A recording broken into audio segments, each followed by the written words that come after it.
My memory is fading. When were you here last? Well, I like to measure it in coups and assassination attempts. So I was here 1 coup and 1 assassination attempt ago.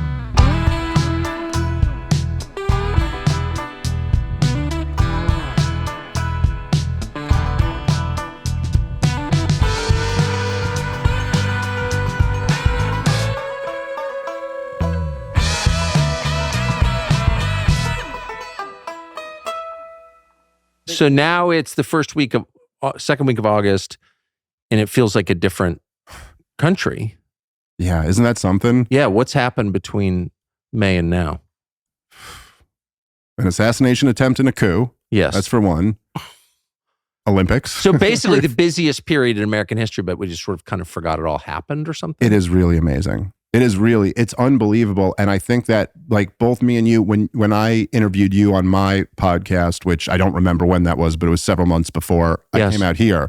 And we were both kind of talking about how, trying to make predictions about the rest of 2024 is difficult. But the one thing is it's going to be crazy. Yes. Like it's going to be something really wild. You could just feel that. And at this point, you're like, how do we even accelerate from here? And I think we're going to, by the way. I think we've got several more crazy things to go before November. So to the extent you can predict them, what do you foresee? It's so hard right now. I mean, I really have a tough time because I did not see this coming. I didn't see Kamala Harris being the person. It was always everyone who was speculating about. But no chance. She's too dumb. She's too unpopular. We were like, who's it going to be? Gavin Newsom or Hillary Clinton or Michelle Obama? And everybody, even in the corporate media, in the moment when they admitted the emperor was naked after that debate, even all of them were speculating about who the person. Yeah, right, exactly. Even all of them were speculating about who it would be if Joe Biden dropped out and Kamala Harris was not the person, because she's so, awful at this and deeply unpopular. Yes. And so now they've switched into a new emperor's new clothes mode where there is this totally astroturfed fake, Kamala Harris went from being the most unpopular vice president ever to a cultural phenomenon. The one thing this nation needed was more Kamala Harris. It's very bizarre to watch it. I said this last time we were here, that I like to call them storms, like when you're in the middle of a massive propaganda storm. I always love the example, and I mentioned this last time, I don't know why, this example, but when Donald Trump said he was going to pull out of Syria, which he ultimately backed down on and didn't do. Yes. And for 2 weeks in the media, it was the Kurds. What about the Kurds? Our historic allies, the Kurds. Yes, the Kurds. We never betrayed the Kurds before, and we'll never do it again. So my grandfather said to me on his deathbed in 1983, he goes, grandson, don't betray the Kurds.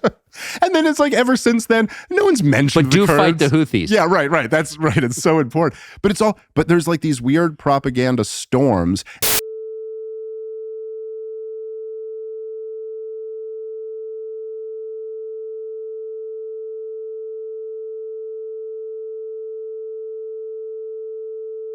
There's no energy to that.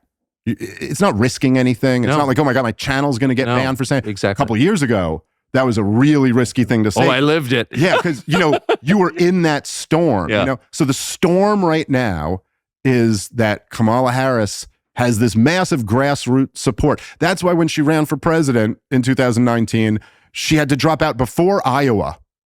How many delegates did she get that year? It'll take us the whole show to count them up. But like, come on. Look, however you feel about people, there's people I despise politically. Sure. I cannot stand Bernie Sanders politically. I hate socialism or whatever he is. He's not exactly a socialist, but whatever he is, I hate it. But he had real grassroots support. For real. That's why they had to steal it from him. Yes, exactly. Tens of millions of Americans supported Bernie Sanders. Donald Trump, however you feel about him, has real grassroots support. Barack Obama, however you feel about him, had real grassroots support. You know what they all have in common? They didn't drop out before Iowa.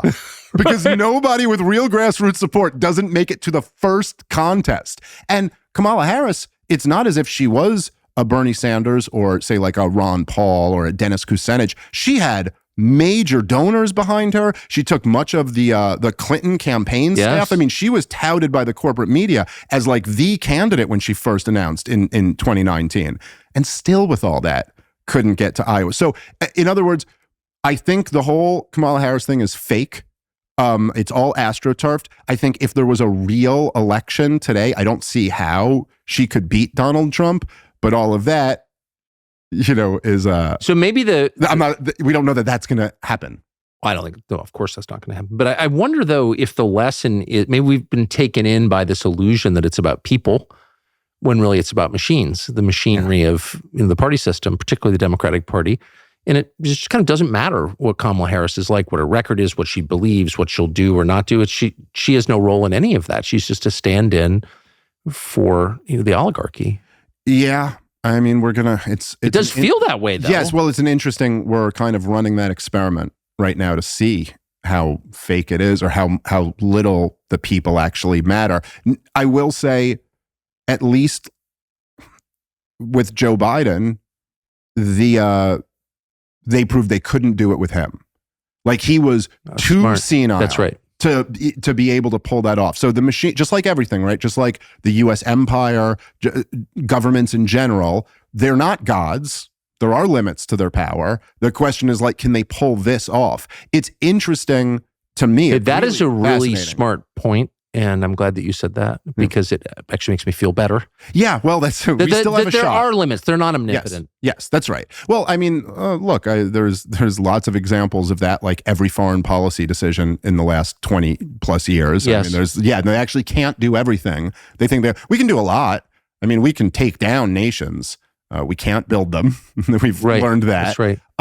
But, with Joe Biden, there was a really weird mix of things that happened. And one of them is that there is a kernel of truth, just a kernel of truth to the corporate media narrative, which is that obviously, like me and you were talking, I think at least since 2019 about Joe Biden's very obvious cognitive decline. It was very clear when he came back around after being vice president. Like, if you listen to him back in 2016 when he was made the decision not to run, he said it was because he wasn't over his son dying or whatever. But we know it was really because Obama pushed him out in favor of Clinton, even though it was kind of his turn. Traditionally speaking, he was the vice president.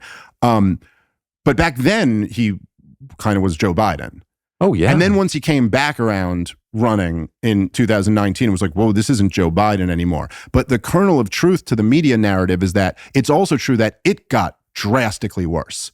Like, it got, whatever it was, it went from being a thing where, I mean, I remember on your Fox show in 2019, you'd be like playing these clips of him where he'd get the state wrong. He was telling these weird stories, It was transparent. It was very clear, but he was still a little bit like hit or miss. Yes. Like, he'd have one speech where he kind of was okay. Then the next speech, he looks like he has dementia. It was like whatever Joe Biden showed up, and he did the debate did he do one or two debates in 2020?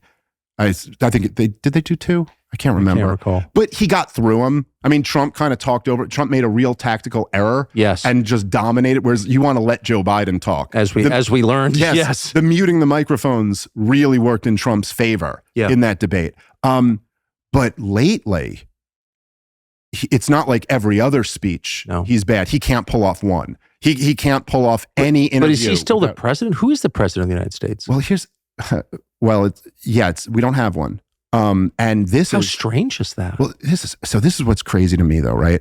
Is like, so if you look at, first of all, the distinction, which I think should be obvious more and more to people, is that the distinction politically that matters right now is not left versus right. It is that is just not true. It's one thing that, man, it drives me crazy amongst like Republican voters and even Republican leaders that they still want to see things in that distinction. Yeah. They still want to go the far left Nancy Pelosi or whatever. It's like, yeah, she's not really far left. She uses far left language, but these people, it's not, calling Kamala Harris a communist or whatever. And I know people were sending this clip. These are people who work for JP Morgan. Yes, they're not communists. They're for big business. And they're like, yeah, but look at this clip. She's talking about equality of outcomes. Like, she doesn't even understand what that means. Of course. It's not really communist. They're using leftist language. Of course. They're liberal. They're neoliberals who are for big business. So the distinction is not left or right. The distinction is like establishment versus dissident, or corrupt versus honest, or something like that. That's right. That's why Glenn Greenwald is not on the opposition team to us and Mitch McConnell is our ally, right? It's not about that. But so one of the That's things, for sure. Right. So one of the things that the establishment has, which is really something I've been marveling at lately, is they have unbelievable message discipline. Something that us, the dissidents, could never dream of having. I mean, it's just unbelievable. You know, you see some of like the compilations of the corporate media. It's just like, hey, JD Vance is weird. That's the line this week. Tim Walz is avuncular. Yes, everyone. Not weird at all, though. Well, look, my totally not weird. Well, my good friend Michael Malice, who you had on your Fox show, wrote the book on North Korea, and he's just really smart guy and hilarious and a great guy. But he pointed this out that when a few years ago when Joe Rogan was taking ivermectin, his doctor prescribed him ivermectin. Is that the fish tank cleaner or the horse tranquilizer? I can't remember which one. All of them, horse dewormer. Dewormer. And there's a million different things that ivermectin does, yet they all picked horse dewormer and repeated that. And then, you could look back, sharp as attack. Joe Biden, sharp as attack, sharp as attack. Everyone said this in private meetings. He's sharp as attack. People forget the shortest lived propaganda campaign ever, which was way back last month, was cheap fakes. Yeah. You remember for a week, you were told that there are these videos, they're kind of like deep fakes. What distinguishes them from deep fakes is that they're real videos. But you see, Tucker, they're trying to make it look like Joe Biden is old and senile, but that's all just bullshit or whatever. So they stay on message. They very much stay on message. Whereas the MAGA movement has nothing like that. And part of that is because Donald Trump's at the top. That's right. Donald Trump doesn't stay on message. That's not how he works. He's a stream of conscious type thinker who goes on stage and doesn't even know what he's going to talk about. He figures it out while he's up there. There's something kind of endearing about that. But more fundamentally, one movement is about the individual. Right. And the other is about the collective. Absolutely. So the collective doesn't care about your opinion. Well, it's amazing, right? Just that even of these people who work in places that you used to work and some places you didn't work, but like people at the New York Times or the Washington Post or CNN or NBC or CBS, that like all of them, at least in their own mind, still pretend to be journalists, and yet they're somehow able to just repeat the talking point exactly verbatim as everyone else does. So anyway, my point is we don't want to be that, because we don't want to all just be mindless drones. Right. However, it's amazing to me that Donald Trump, none of his surrogates, no one like on the pro-Trump side seems to be able to effectively hit Kamala Harris with what is the most obvious thing to hit her with. It's the greatest scandal in American history, which is like what you just said, that we don't have a president. The president of the United States, everybody has essentially admitted, is too senile to run for president. Yet he's going to be president until January. We are in a proxy war with the biggest nuclear power in the history of the world, and we have another proxy war-ish type thing that looks to be devolving into a wider regional war in Israel, and we don't have a president.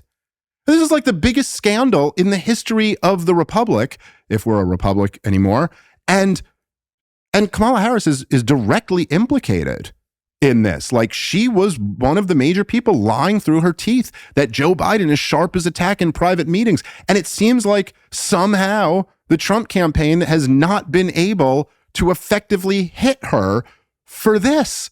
It's like right there in front of us. You pulling Joe Biden out was admitting that he's too senile to run for president. Yes. And yet you're not invoking the 25th Amendment. This is what it's for. He clearly can't be president. And then what does it say about the machine? That they're quite happy with that works very well for them. I mean, there are two levels in which it's upsetting. One is the practical level, which is you probably do want a commander-in-chief if you're on the cusp of nuclear war, which we are.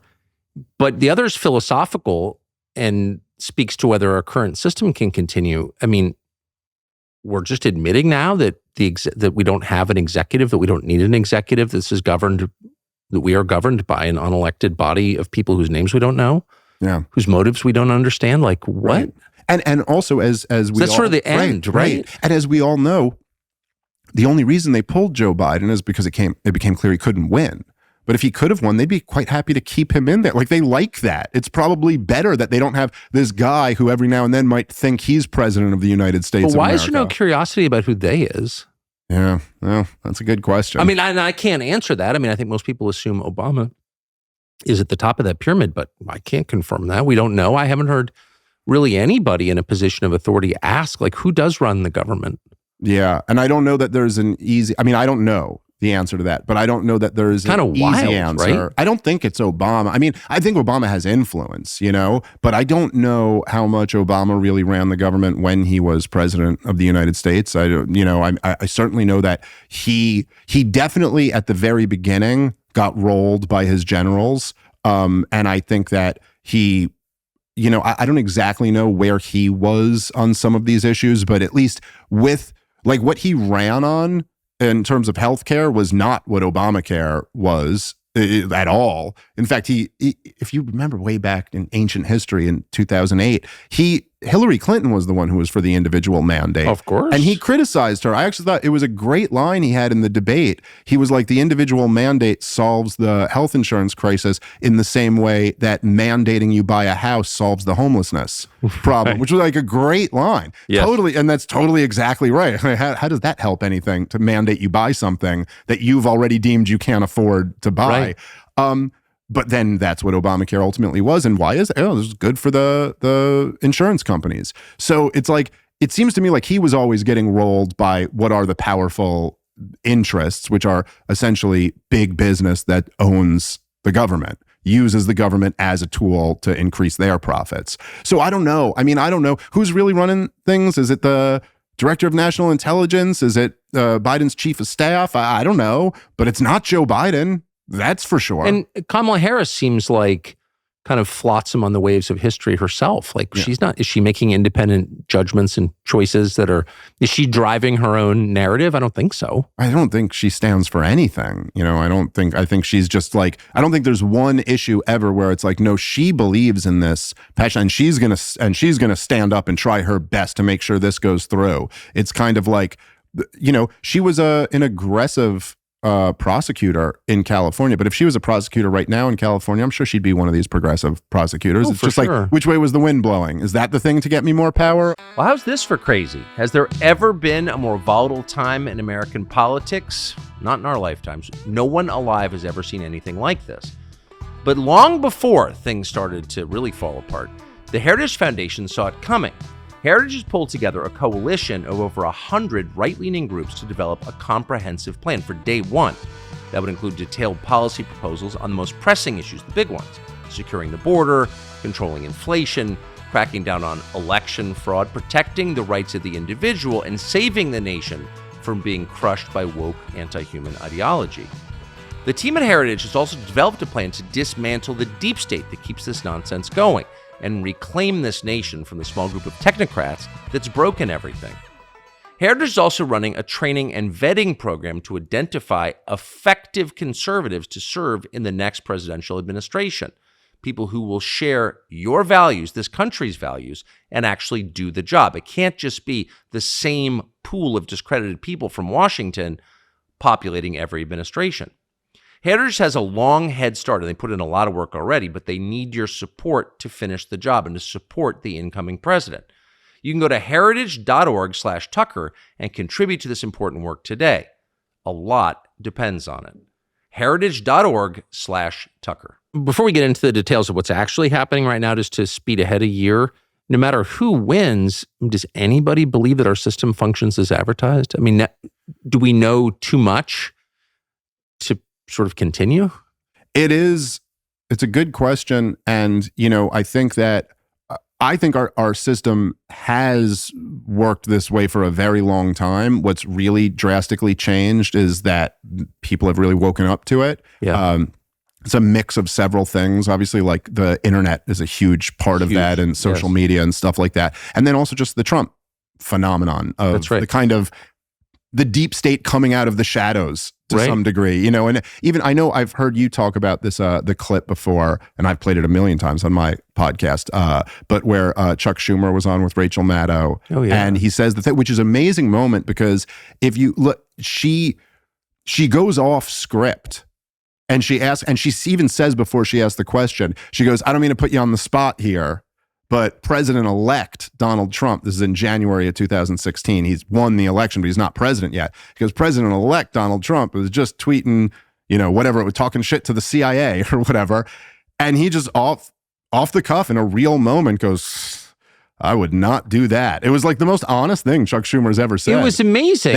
Was 6 ways to Sunday to get back at you. But I never really believed, I was an idiot, obviously. I didn't really believe any of that. I was hunting probably 10 years ago down in South Texas, right in the Rio Grande on somebody's ranch.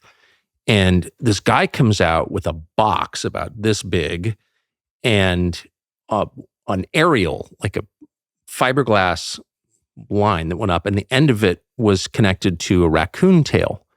And it was a coyote call. And they turned this thing on and it made the sound of a dying animal. Like just hard, like from the depths of Hades, these sounds. And then this tail would whip around in the air like it's the weirdest thing I've ever seen in my life. And out of nowhere, within about 3 minutes, all these animals showed up. There was a big cat, all these coyotes. And I thought, that's kind of what Trump is. He's like a coyote call. Like he shows up and out of this landscape that looks desolate, like nothing's going on, all of a sudden the predators come out and you see for the first time that you were always surrounded by these things. They were always there. You just didn't see them.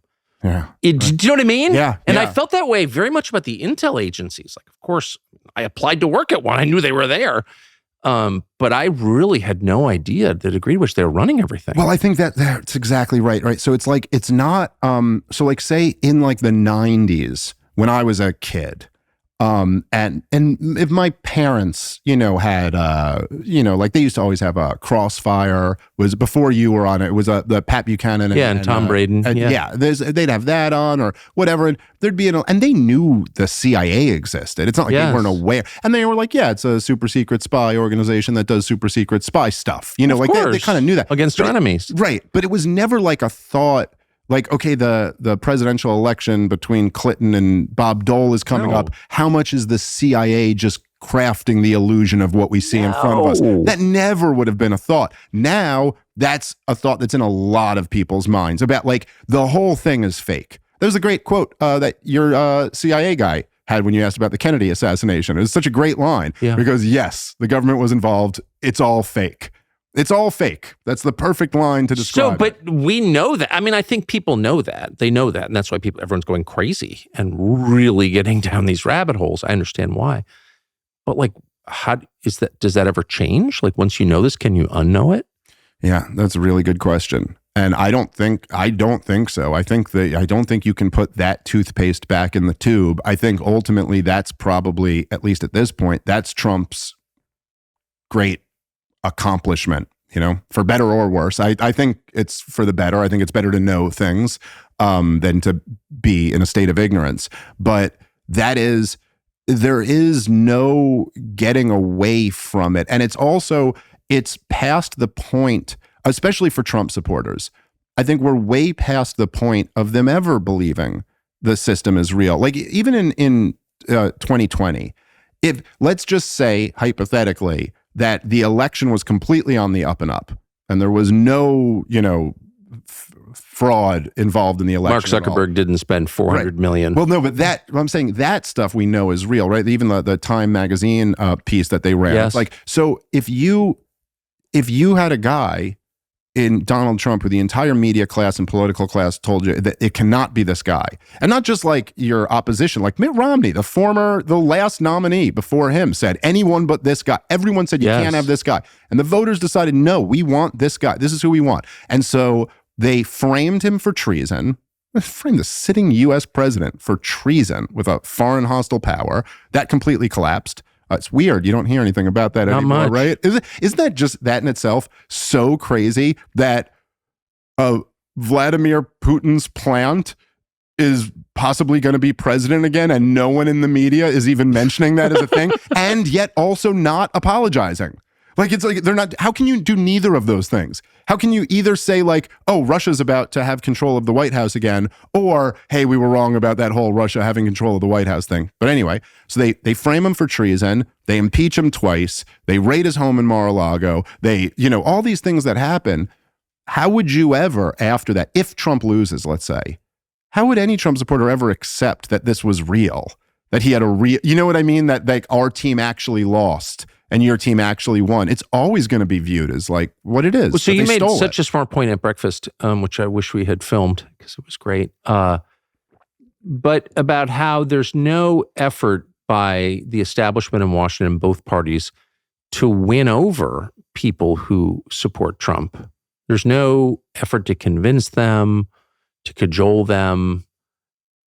It feels like the people who run the country have like actually hate a lot of the country for real. Yeah.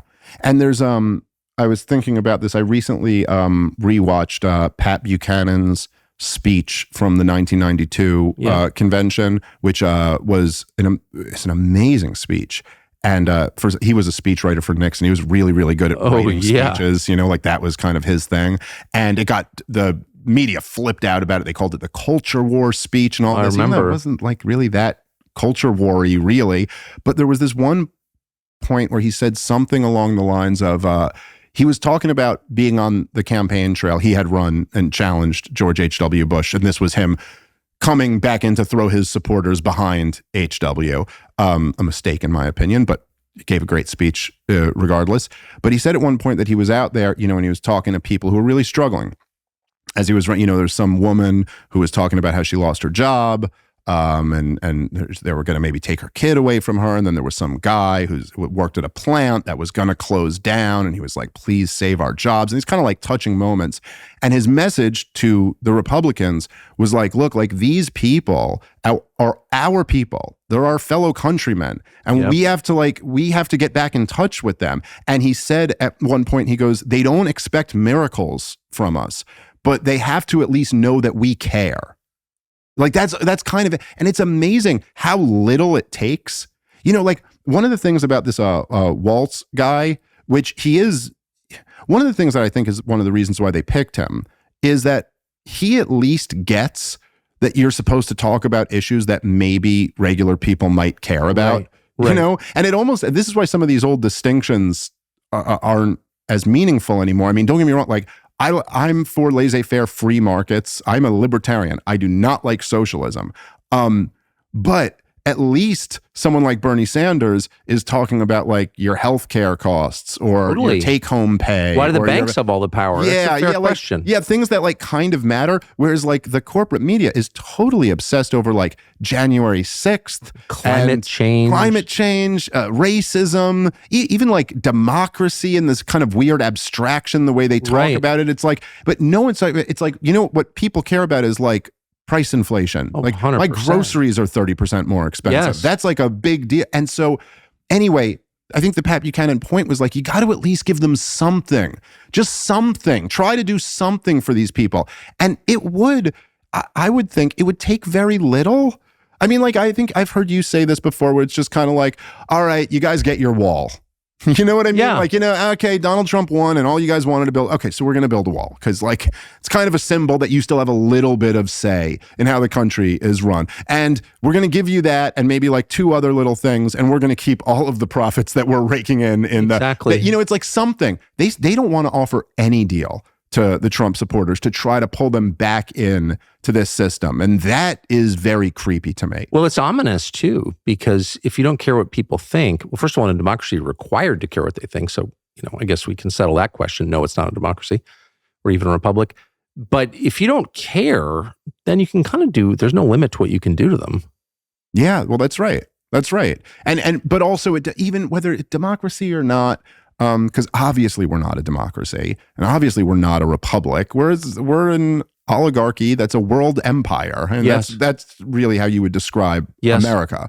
But even in an authoritarian dictatorship, there's limits to what you can do to your people. Right. You know, right. I mean, there's like, you have to at least convince them that you're doing something on behalf of them. Otherwise people won't, put up with it anymore. And it requires a lot of force to rule in a true autocratic way. And even in Middle Eastern theocracies, I've seen it. You know, the king or the crown prince or the guy in charge takes the temperature of the country. In the UAE, every week, you know, the head of the country has to sit there while people from the provinces come in and complain to him in his house. Right.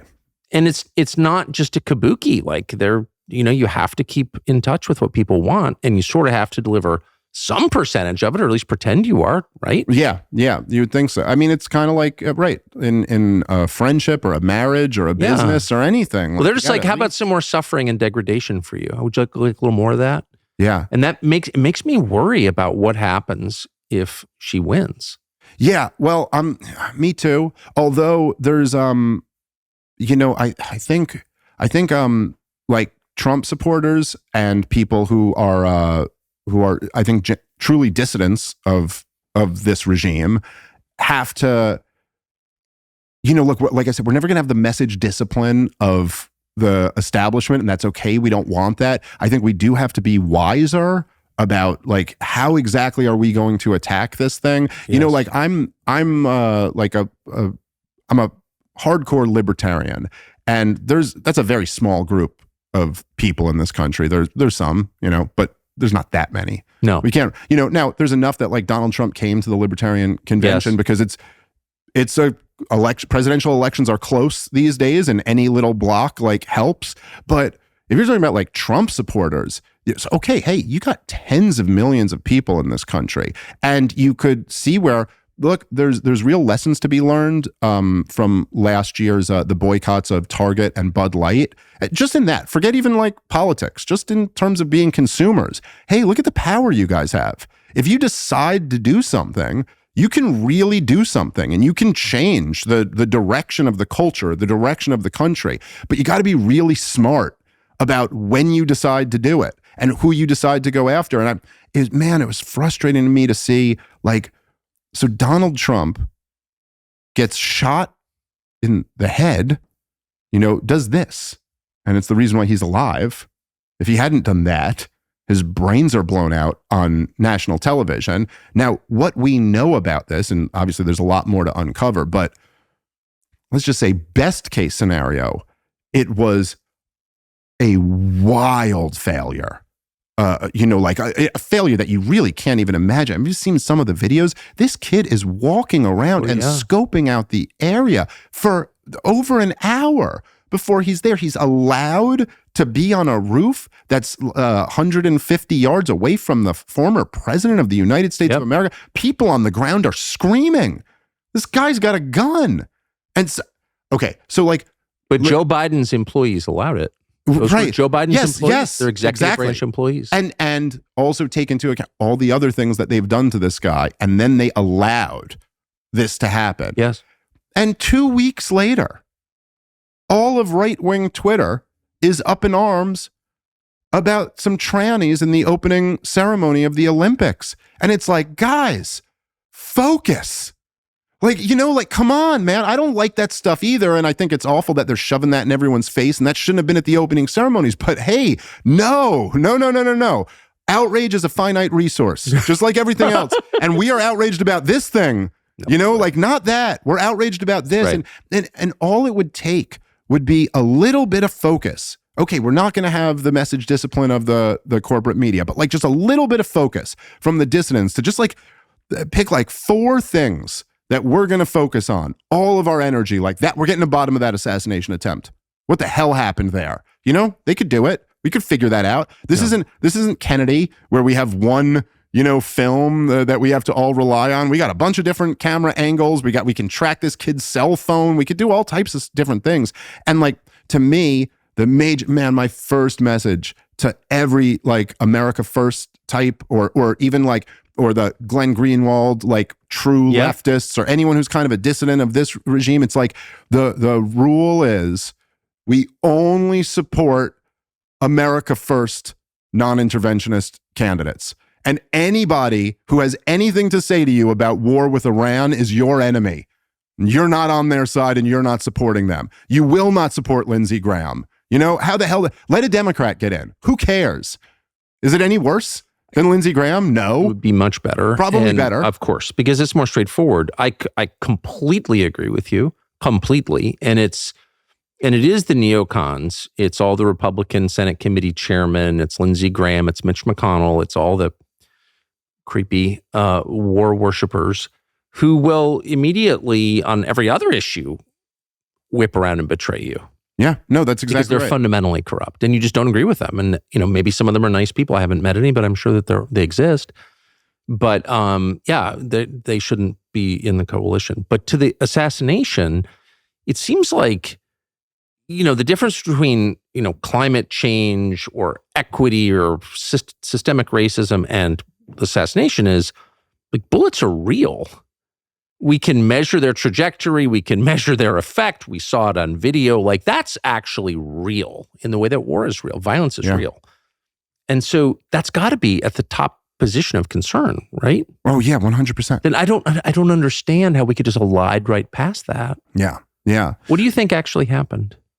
I gotta say, it looks like it is what it obviously is. Yeah, I agree with that. I mean, I don't know. Like, I don't know enough to prove the case. I did see there was, I can't remember who, somebody at the Blaze, who they had reported that, because, it's not just the government who's tracking your phones. It's like a million, every app is tracking your phones. Yeah, you can buy the geolocation. Yeah, so they had a phone from the shooter's house that had gone to DC and been at this spot that's like known to be where FBI meets with like their informants and stuff like that. Right down the road from FBI headquarters. Yeah. What are we looking at here? And then of course, it's like, look, let's just say there's a serial killer in a neighborhood and they've killed like 11 people. And then there's a 12th person who's dead and you see that serial killer leaving their house on video. It's like, okay, I'm not saying that's maybe not enough evidence to go to a court of law and prove beyond a reasonable doubt that this person killed them. But I mean, like, if we're all just looking at that, we're like, I'm pretty sure my starting assumption is going to be that guy did it. You know what I mean? And like, it's just listen, you predicted this a year ago. Yeah, it was pretty obvious. Like, we're obviously on the trajectory to ending in an assassination. Trend line. Yeah, it's not hard. And so then when it happens, it is pretty difficult to not go, all right. I mean, because if it's not that, then you're saying, okay, so what explains this guy being a block away from the FBI building? What explains the fact that this was allowed to happen? I mean, it's so hard to understand what other explanation there the Biden administration clearly planted or allowed the planting of, but I think they clearly did plant pipe bombs on the morning of January 6th in front of the DNC and the RNC. Kamala Harris was at the DNC that morning. I mean, I think that's shown. Yeah. And that then nobody cares, You were the only guy in cable news who would repeatedly bring this up. Literally nobody else. Nobody else is even interested in what the hell was that? Most of us, well, actually all of us, go through our daily lives using all sorts of, quote, free technology without paying attention to why it's, quote, free. Who's paying for this and how? Think about it for a minute. Think about your free email account, the free messenger system used to chat with your friends, the free weather app or game app you open up and never think about. It's all free. But is it? No, it's not free. These companies aren't developing expensive products and just giving them to you because they love you.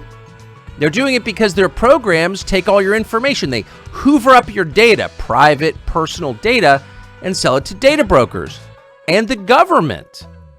And all of those people who are not your friends are very interested in manipulating you and your personal political and financial decisions. It's scary as hell. And it's happening out in the open without anybody saying anything about it. This is a huge problem. And we've been talking about this problem to our friend Eric Prince for years. Someone needs to fix this. And he and his partners have. And now we're partners with them. And their company is called Unplugged. It's not a software company. It's a hardware company. They actually make a phone. The phone is called Unplugged. And it's more than that. The purpose of the phone is to protect you from having your life stolen, your data stolen. It's designed from a privacy-first perspective. It's got an operating system that they made. It's called Messenger and other apps that help you take charge of your personal data and prevent it from getting passed around to data brokers and government agencies that will use it to manipulate you. Unplugged's commitment is to its customers. They will promise you, and they mean it, that your data are not being sold or monetized or shared with anyone. From basics like its custom Libertas operating system, which they wrote, which was designed from the very first day to keep your personal data on your device.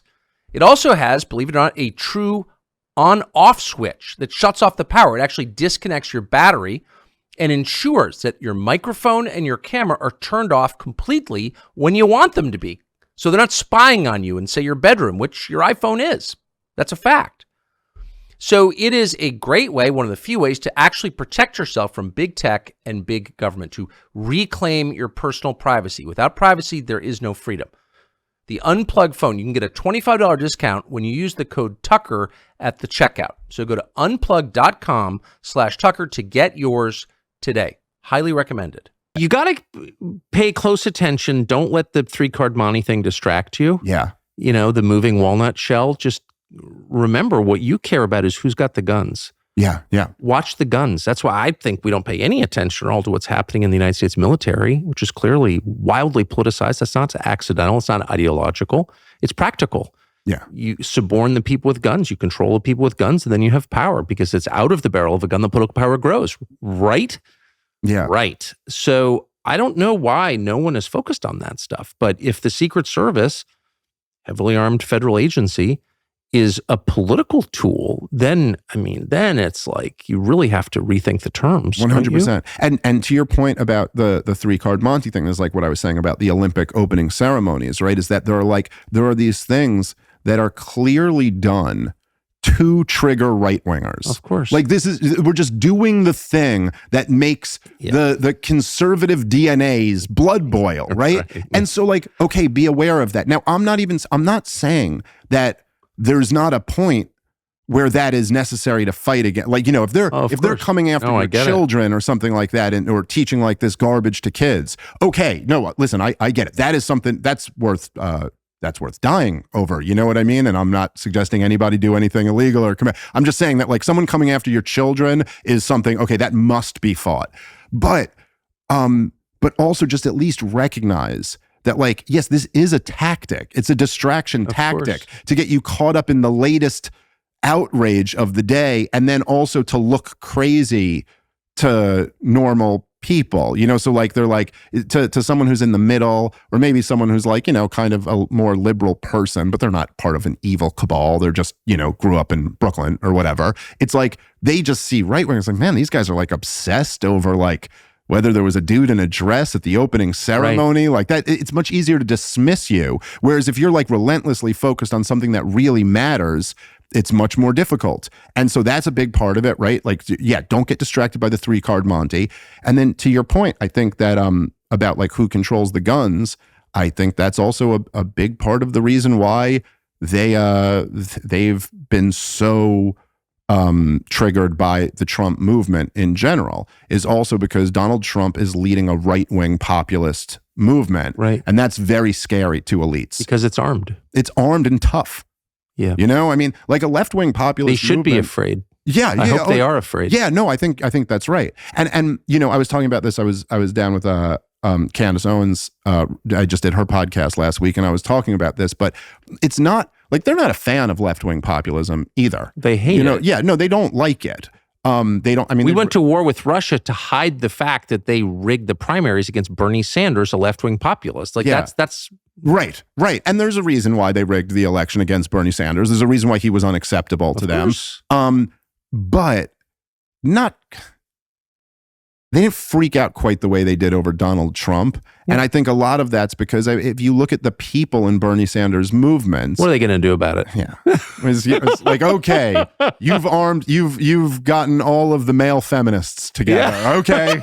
Good luck with that overthrowing power. However, when you get every barrel-chested man in America, every gun enthusiast, every outdoorsman, and also a ton of cops and military, which, by the way, I think kind of explains what you're talking about with the politicizing of the military. It's been, and that was a big part of what the vax mandate was too. Absolutely. We got to get some of these guys out of here, you know, like they're afraid of testosterone, and they want to identify who's got it in abundance, and they want to isolate and punish those people. That's why they're against nicotine. That's why Walz raised the taxes on nicotine pouches. Of course, they're not carcinogenic. There's no evidence, by the way, that nicotine is a carcinogen. It's not, that we know of. It's all a lie. And what they hate about nicotine is it raises testosterone levels. They even suppress that fact. That's a fact on Google.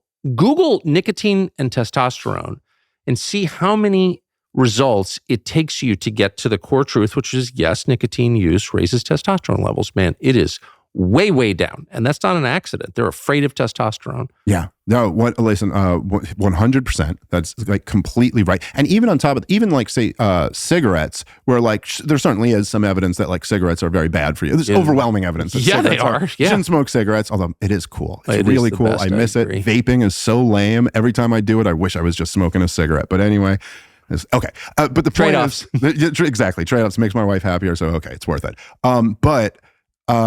You know, it's like I travel the country a lot because I'm a stand-up comic. I'm on the road all the time.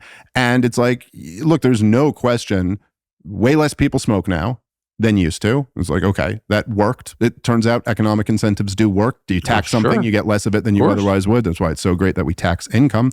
So you get less of that than you otherwise would. But I go all throughout this country and like, yeah, people don't smoke as much as they used to. But everywhere you go, it's just Arby's, McDonald's, Burger King. You know, it's like it's not disgusting. It's not like health is really the concern here. So like, what is actually the concern? Well, public health has gotten much worse in the last 30 years. So you don't have a problem with people being lethargic and obese. You have a problem with them smoking cigarettes. So what explains that? And I think you just explained it. It's the same reason they don't like the AR-15, because it's a visible sign of your autonomy. Right. And they hate that. It's a threat to their control. And no, I couldn't agree more. So Tim Walz, just to descend into the political for a second, what do you make of that pick? How's that going? You know, I was somewhat surprised by it. I didn't think I would have bet money Shapiro was getting it. Yeah, I thought until they kind of sent the signals over the last couple weeks that he was out, but I was assuming Mark Kelly was going to be the guy because he's from what I understood, they were friendly with Harris. He's got kind of this thing where like his wife was shot and he's an astronaut, and there is just something about that's like who you kind of like can't help but like it is an archetype of like of a guy who's appealing, and also because he's in Arizona. So I just thought he was the obvious choice. The Shapiro thing, I think, evidently came down to him just being like too ambitious and kind of like Kamala Harris can't really have someone around her who's that. You know what I mean? Like you just can't because she's so unimpressive. He wasn't beta enough. Yeah, well, that's right. And then I guess this guy fit that mold. I do. My initial impression, this is not somebody I knew much about until this last week. But my initial impression is that he's also very unimpressive. And that he's not particularly bright, and he does, at least as I mentioned, he does at least seem to understand that you got to try to talk about stuff that people actually care about, and he understands that we live in a populist moment, so he's trying to be kind of a populist or present himself that way. But I just think the thing is, I think it's totally fake and astroturfed, and the idea that we're supposed to pretend that he has, like it's, remember when they were like Beto O'Rourke has the it factor, like, it's just so, what are you talking about? He was the best. What world are you living in where you look at that guy and you go, man, just dripping with charisma, It's like, so they're doing that right now. Like and this is just totally anecdotal and I don't know what it means, but I've gotten like 30 text messages about donating to Democrats in the last 2 weeks, and I've never donated to. I donated to Tulsi Gabbard when she was running in 2019. It was because it was like the thing where you needed individual donations to make the debate stage, and I just wanted her on the debate stage. They're doing all types of maneuvering to give the impression that there's, enthusiasm and support for these guys, including things like having, I don't know, I'm out of touch and all that, but having like all these like rappers or whatever at her event. So you get a bunch of people who are like going to see, the rapper, and then you go, look at all these people coming to Kamala Harris's event. They have all of their like techniques that they use. I think it's fake. All of it. Well, that Walz guy, I don't want to be too unfair because I don't know him and I don't have any hard evidence. He's a weirdo. That guy's weird. He seems very strange. I'm sorry. Yes. There's something not right about that guy's personal life. So I hope I'm wrong because I don't want people like that with power. But most people I know with power in Washington have personal lives that would not withstand scrutiny at all. But I think that, but I can't get past the core fact about Walz, which is he presided over, allowed the biggest city in a state to get burned down. And seemed to not only allow it, but kind of support it, you know? Did you see the video of his wife saying, I kept the windows open so I could smell the burning rubber from the riots? I did not see that. Wow. The wife whose hand he shook. Oh my God. By the way, I mean, I know it's picking on a little thing, but who the hell shakes their wife's hand? Well, Kamala Harris and her fake husband kissed each other with masks on. I mean, what? It's just so, I guess, look, I think I'm pretty libertarian on I am. I mean, I've been in TV my whole life. I know a lot of people with weird personal lives. I'm not a judger at all. Yeah, sure. However, if everybody in power has some sort of weird celibate, Mitch McConnell and his wife and Kamala Harris and her husband, this Tim Walz guy, like there's just no chance these are normal marriages at all. That's not good. Yeah, and it's bad. And they were jumping on JD Vance for, I think it was with you. I think it was an old clip where he was just talking about like all these childless people making decisions for the country. And look, like I'm not again, I'm with you on that. I'm not like judging people. I don't think there are some people who shouldn't have kids, It's the best thing I've ever done, but I certainly think there are people who wouldn't make very good parents. There are people who are very bad parents who probably would have been better off not I'm not parents. For mandatory childbearing. Yes. but like, come on, there is something to be said for like, I kind of would like a lot of our leaders to like, just be in a marriage where they love their wife and they have some kids. I think it gives you some stakes that you really can't get any other way. Exactly. And there is no question. It is very, very bizarre people who seem to disproportionately rise to the top. And it's so obvious that they're bizarre. I mean, I look at this Walz guy and I'm like, again, I don't know. I don't have a police report that I'm not sharing or something, but that guy, not babysitting my kids. Like, no way. Yeah. No way. Which is what's so strange about them going with the line of JD Vance being weird. Like, I understand they're in like a little bit of a pickle where they're like, okay, they have to find rhetoric. Trump just got shot. So they have to kind of pull back on like the Nazi stuff because it's not really working. And also it's really hard to say you're not kind of, it's really hard to be like, oh, the right wingers are inciting violence when they say fake news, but like we're not inciting violence when we say the democracy's on the line unless this guy's taken out, but it's like weird. You're using the word weird. You're the party of freaks. I know. Like, what are you talking about? I know. How is weird gonna be a pejorative for you when you're literally sitting here going, you see that dude with a beard and a dress? That's a beautiful woman. And then you could call someone else weird? It's just so strange. It is. Every accusation is an admission. Right. But I also think it's just, I don't want to go on too much, but I don't want to be mean, but it's interesting. I've always thought this was so strange, especially in the Democratic Party. They're always telling you that, gay is great. It's better to be gay. We love gays. We're celebrating Stonewall. Okay, fine. But then there's so many people in the Democratic Party who are closeted, including in, positions of real power. I know them. I don't believe in outing people, and I'm not going to, but I know that for a fact. And it's like, on what grounds are you hiding it, actually? That's too much. I can't. I also have absolutely nothing against gay people. I do have an issue with people living a lie. Well, kind of, yeah. Because there's something about, it's also not just lying, but living a lie is like it's a profound thing where you get used to every inch of your existence being a lie. The very nature of who you are is a lie. And that just obviously leads to like people who have the ability to totally lie about who they are. Exactly. That I do have an issue with. Nicely put. And there's so much of it. I can't get over it. And I'm not saying that as like a blue nose or even as a judgment on the morality of it. But I mean, I just find it so striking. Like, how many people like that are there in Washington? It's wildly disproportionate. Wildly.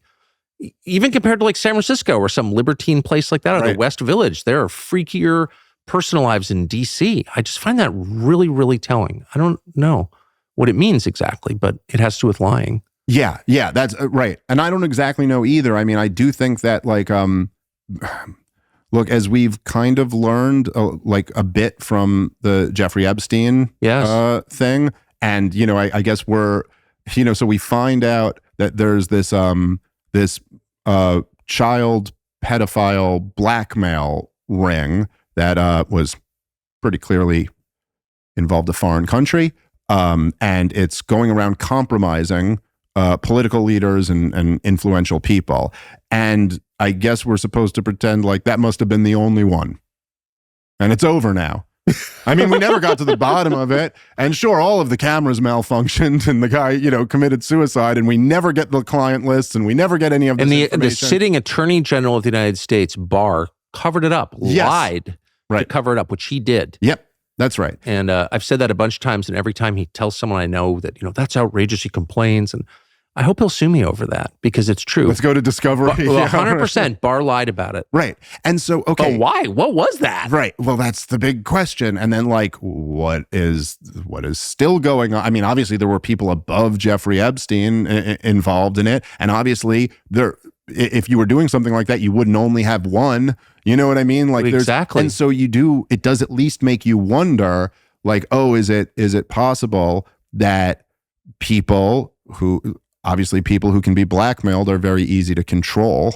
And so, why would it be that there are so many people in powerful positions who have these secret, weird personal lives? And I think plausibly part of that explanation is because, like, well, okay, then they're very easy to blackmail. You can control them. Do you ever think about your own life in these terms? Like, you're one of the people who will just say what you think is true, period. And you're always punching up, not down, always. Yeah. And I don't know, there's a non-trivial risk to that. Do you ever consider that as the father of small children? Yeah. Yeah, no, I've definitely thought about it before. And I guess, like, I don't know, I guess because of the world that I'm in, which is like totally removed from the world of power, you know, like I've never been in DC, and I've never been in, you know, and I'm in comedy clubs and then just doing podcasts on the internet. So I guess I feel a little bit removed from the threat. As like my profile's gotten bigger, it's something I think about more. I don't know. I kind of like can't stop. I don't know. Listen, man, if it ever really came down, like if my kids were ever threatened, you could, by the way, it's anybody, CIA, if you're listening or whatever, I would protect them first and foremost. Of course. Would totally, you know, whatever I had to do, I would do that. Daddy's going to shut up now. Yeah. Yeah. If I ever felt like that was really the threat, or my wife for that matter. But I do just think that it's something that's kind of hard to describe. That what I do is, this is my calling in life. It's just what I'm supposed to do. And my greatest heroes, all of them, first and foremost, I was talking to you about before, is Ron Paul. And he always just told the truth, even when it was like something that would get him booed out of an arena, or something that would be like very controversial, something that would make him look bad. That was just his thing. And those are the people I admire, you know? And I feel like you do that. It's something I admire about you. I feel like Joe Rogan but I'm does older, that. so it doesn't matter. But you got to wonder, like, the Epstein, I did not take the Epstein murder, which it was a murder, not a suicide, seriously at all. And then, you know, I spent a lot of time learning about it and talking to his brother Mark about it, and I think becoming something of an expert on it. He was murdered. And so, but then you have to think, well, he was murdered not in his bedroom or on West 57th Street. He was killed in the special housing unit of federal lockup in Manhattan, like the inner sanctum of the vault. Yeah. So, okay, then the next, I guess, conclusion would have to be anyone with the power to do that can pretty much do anything in this temporal world, right? So that's a pretty formidable, whoever did that, and we could, you know, I have theories on it, but can't prove it, but somebody did it. And those are the people that, like, maybe you shouldn't criticize. Yeah. Right? Yeah. I mean, there's a point to that. There's also, you know, it's saying, like, having little kids, like I have a son, and I do feel an enormous pressure to be an example for him and to be a man. Yes. It was a pressure I never felt until I had a son. Maybe that's the sexist in me. I mean, I just didn't feel that same pressure with my daughter. I said, my wife is also like, she's so great that I always just kind of felt, when our first was a daughter, and I always felt when I had her, I was like, oh, like, I was like, okay, my job's pretty easy. It's actually very easy. Because I know, first I know she's a great like role model to her. She's like just an unbelievable example of being a great woman. So she's gotten basically what I have to do is like, protect her and provide for her and love her. And that's really comes very natural to me. You're not teaching your daughter how to become a woman. Right, exactly. Not your job. And then when we had a son, it like kind of hit me like, oh, I have to teach him how to be a man. So I better figure out how to be a man real quick, and then I can teach this to my boy. That's exactly right. But I think one of the foundational things about being a good man is telling the truth, and even when there's some risk involved in that. So I do also feel like kind of a pressure that it's like, well, no, then those are the people who are exactly who I should be criticizing and talking about. Right. Now, as far as I would just say my only pushback on what you said is that it's not, yes, they can touch someone in, a secure prison. So that's certainly something they demonstrate they have the ability to do. Also, I don't know that it was ever supposed to get to that point, and I don't know that we're supposed to know about it, and we're supposed to be having this conversation right now. Right. So clearly it didn't go exactly according to plan, right? That's a smart point. So that's the kind of silver lining in all of it. We hear a lot from viewers about big tech censorship, and those reports are more frequent than ever right now. Censorship meaning shutting down your access to information, not lies or misinformation, but true things. It's only the truth that they censor. Facts that get in the way of the lies they're trying to tell you. The net effect of this, of course, is interfering in the 2024 presidential elections. That's why they're censoring more than ever now, because the stakes are even higher. You're probably not shocked by this, but the specific examples of it do throw you back a little bit. We've seen screenshots and videos showing how a Google search to learn more about the attempted assassination on Donald Trump instead push users to information on Harry Truman or Bob Marley or the Pope. Anything other than the relevant truth, which is that they just shot Trump in the face. They don't want you to know that because it might help Trump. We've seen examples where Facebook marked true photos of a bloodied and defiant Trump as misleading. Somehow those pictures were a lie and then limited their visibility. Its AI assistant explicitly denied the shooting ever took place. This is insanity, but it's at the core of big tech's editorial policy, which is denying the truth to you in order to control the outcome of this presidential election. That's not democracy. We've seen examples where a generic search for information about Donald Trump was automatically rephrased to show positive stories about Kamala Harris instead. Is there any clear example of election interference? So what do you do about it? Well, Parler has been down this road. Parler was pulled right off the internet for telling the truth. But it's back, and it's reaffirmed its lifelong, unwavering commitment to free speech. On Parler, the Bill of Rights lives. The First Amendment is real. You can say what you think because you're a human being and an American citizen and not a slave. On Parler, users can freely express themselves, tell the truth, express their conscience, and connect with others who are doing the same. And they will not be interfered with. They will not be censored. Designed to support a wide range of viewpoints, everyone is welcome on Parler. Parler is committed to ensuring that everybody is heard. And so it's become a place where independent journalism is protected and respected. It's protected because it's respected. So as this censorship by big tech intensifies, standing up for your God-given right as an American to say what you think is essential.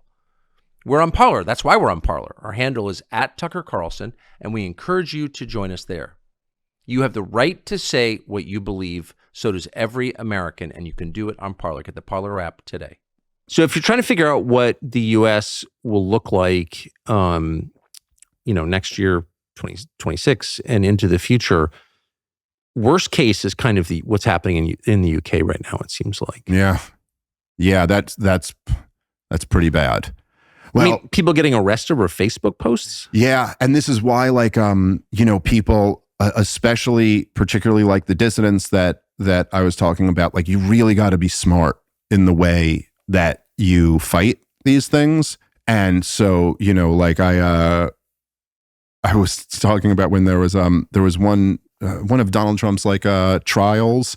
There was a big kind of group of Trump supporters who were outside protesting, and I remember I tweeted that day, and I was like, "Hey, dear Trump supporters, if you happen to see a barrel-chested man outside screaming, 'Storm the courthouse,' just go ahead and don't storm the courthouse." It's like, let's be smart about the way you try to go about this thing. That's right. You do not, this is an asymmetrical conflict. You do not want, a conflict. You do not want to, you don't want a conflict in the sense of like, let's storm the Capitol. How's that going to work out for you? Okay, no, this is just going to be the excuse now, of course, which obviously the thing was an inside job to a large degree. Can we just establish that anybody who screamed, let's storm the Capitol, I can think of 2 people who did, who was not arrested, didn't spend time in jail. Was defended by Democrats in the Congress. Yes. But he wasn't alone. There's another prominent person who did that as well, as I know you know. Didn't get arrested, didn't go to jail. I mean, what can we conclude from that? Yes, and all of and just the stuff where you interviewed the head of Steve Sund. Yeah, right. And so I mean, all of the things together, you can kind of obviously see what it was. But that so you don't want a riot. You don't want to do things like that, because then that would be an excuse for our government to do exactly what the government in the UK is doing right now, right? It was crack down on Facebook posts or whatever, and so you don't want to fight it that way. But,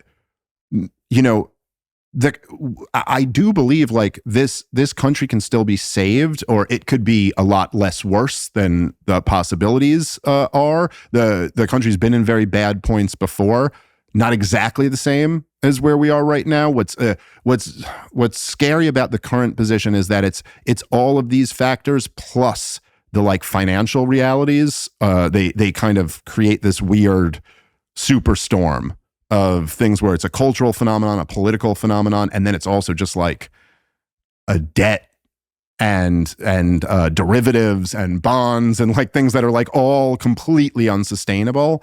But I do think that like I was saying, like we have a big opportunity if we could really just focus and kind of get people who, we have these giant platforms like this show. It's really incredible. I don't think you can overstate how amazing it is that like the dynamics have shifted technologically and culturally to the point where, say, someone like, okay, so Bill O'Reilly, obviously a very different person than you, and was never a critic of the regime in the meaningful way that you were at Fox News, but he was the #1 cable news show at the 8 p.m. hour at Fox News. And they fired him, and he largely went away. I know he's still got his show. He's still got a little bit of an audience, but he's not really involved in the national conversation anymore. Like Bill O'Reilly was like moving the national conversation at one point. For like many years. Like his opinion was gonna have significant influence over a large portion, and they were able to like get rid of him. You, on the other hand, were the #1 show on Fox and cable news, the 8 p.m. hour. They go, we're going to do the same thing to you, and you're like many times bigger than you were at Fox. That's a crazy thing. That's like that signals something is totally different about the dynamic. Well, that's primarily a technology change, I think. That's certainly a big part of it. That now there was it's also probably has something to do with you having a younger audience than him, because Bill O'Reilly's audience was much older, and it's much tougher to get that audience to go over to the internet. I think that's right. They just don't understand it as much. It's a different moment. And yes. Television is just, it's obviously on its way out anyway. So my timing was, not that I was in charge of it, but turned out to be good. No, I mean, obviously, look, a lot of it was things that you were in control of. A lot of it was things that you weren't. Mostly not in control of. But the fact that we've got these kind of like alternative platforms now, which really aren't even alternative. I mean, this is kind of the mainstream now. Yeah. You know, I mean, it's not, Brian Stelter ain't the mainstream. You know what I mean? It's like, so it's you and Rogan, and Candace Owens' show is like taken off, and there's all these like big shows. Yes. And so, okay, we've got a new tool in our disposal here. And, it's like part of the thing that's so frustrating to me, which watching Trump's campaign so far, is it's like, I don't know who he has running this thing, but it does not have the brilliance that Steve Bannon had in 2016, where they really figured out, like, this is the lane you run in. And and there's so many things about And so anyway, I guess what I'm saying is that like these audiences, man, need to pressure Donald Trump right now to be better and to run a smarter campaign. So if you're Trump, what do you run on right now? Well, okay. So first of all, it's like you understand that the whole appeal of Donald Trump was that he was a giant middle finger to the establishment who's failed on everything. There was a reason why people wanted a big middle finger to them because they failed on everything. And just look at in the 21st century alone, what has the ruling elite handed the American people? I mean, like they failed on 9/11. They then used 9/11 to fight a bunch of wars they already wanted to fight that were catastrophic. Yes. Just absolutely disastrous. They used it to oppress their own population. Yes. They stripped us of all types of basic liberties that we took for granted. Humiliating us at the airport. That's right. Yeah. Then they handed us the greatest financial recession in 100 years. They gave us the Obama recovery, which was like the most, crony recovery built off 0% interest rates and record high government spending. So the recovery essentially was Wall Street and the suburbs of Washington, D.C. Yes. Then there's the rise of wokeism, all this insane stuff that they're pushing on people. Now they've given us this disastrous war in Ukraine, all this stuff, right? They literally created COVID. Yeah. Yes. And then stripped us of our civil liberties in the name of fighting something that they created in a lab with our supposed enemy, China. Like, what? They created the thing. Yes. It allowed, and I don't mean intentionally because I don't actually think that's the case. I'm not suggesting Who knows? But they allowed the conditions for this to happen, and then used that to have the biggest crackdown on the liberties of the American people in our nation's history. They and all on the basis of pseudoscience. It was all completely wrong.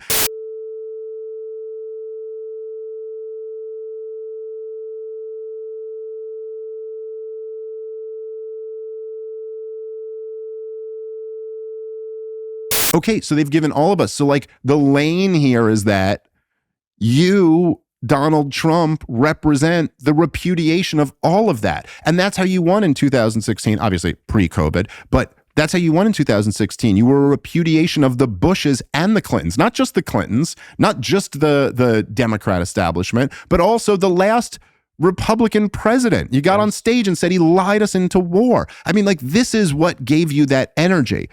This year in the campaign, I mean, look, however you feel about Israel, the fact that Donald Trump has made the whole campaign, his convention is the pro-Israel convention. And then it's like, oh, Kamala Harris, she's a Palestinian. Chuck Schumer's a Palestinian. They're all a bunch of left. It's like, well, now what? You're supporting the status quo, which is that America supports Israel. That's what every powerful person in DC believes.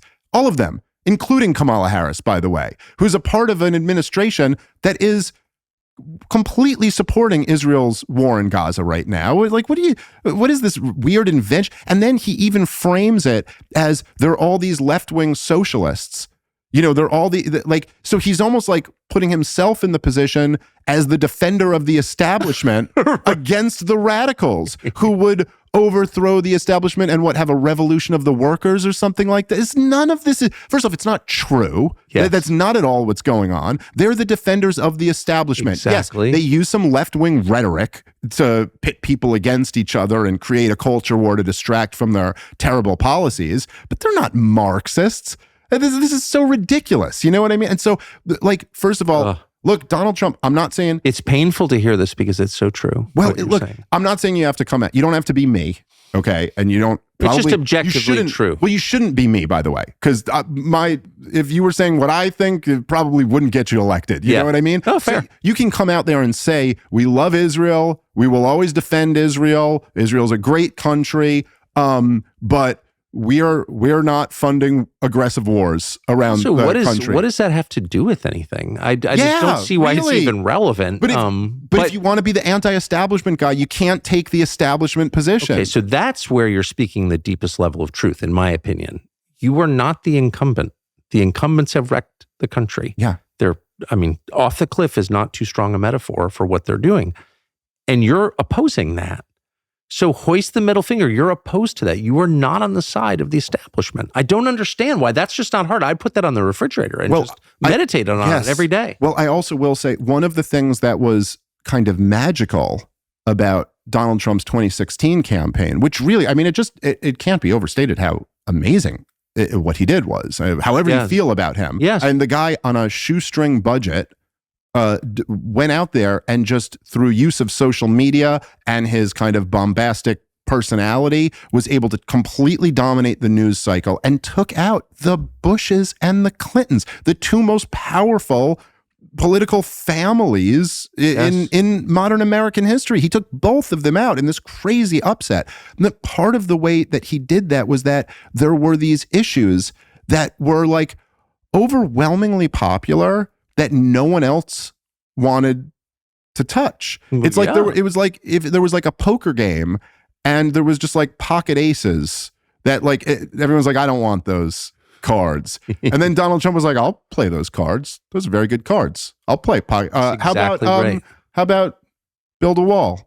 Stop the flood of illegal immigration. Like, how about we can have immigration, but like we get to decide who comes in and doesn't come. That's wildly popular with people. Open borders aren't popular. No. It's hard to even find polling on them because it's so unpopular that people won't even ask the question. You know, like they ask like, do you want higher levels of immigration or lower level? But the only polls I've seen, it's like single digits, you know, maybe 7% of people support open borders, maybe less than that.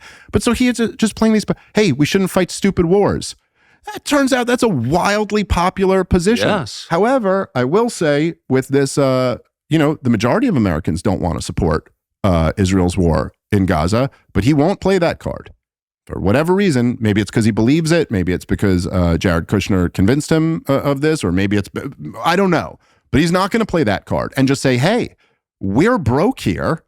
We're $35 trillion in debt. That's and right. We can't afford to prop up other. Listen, when I'm like a strict non-interventionist, I'm like John Quincy Adams. I don't think America should fight anything. If we're attacked, we destroy those people. But that's essentially it, you know?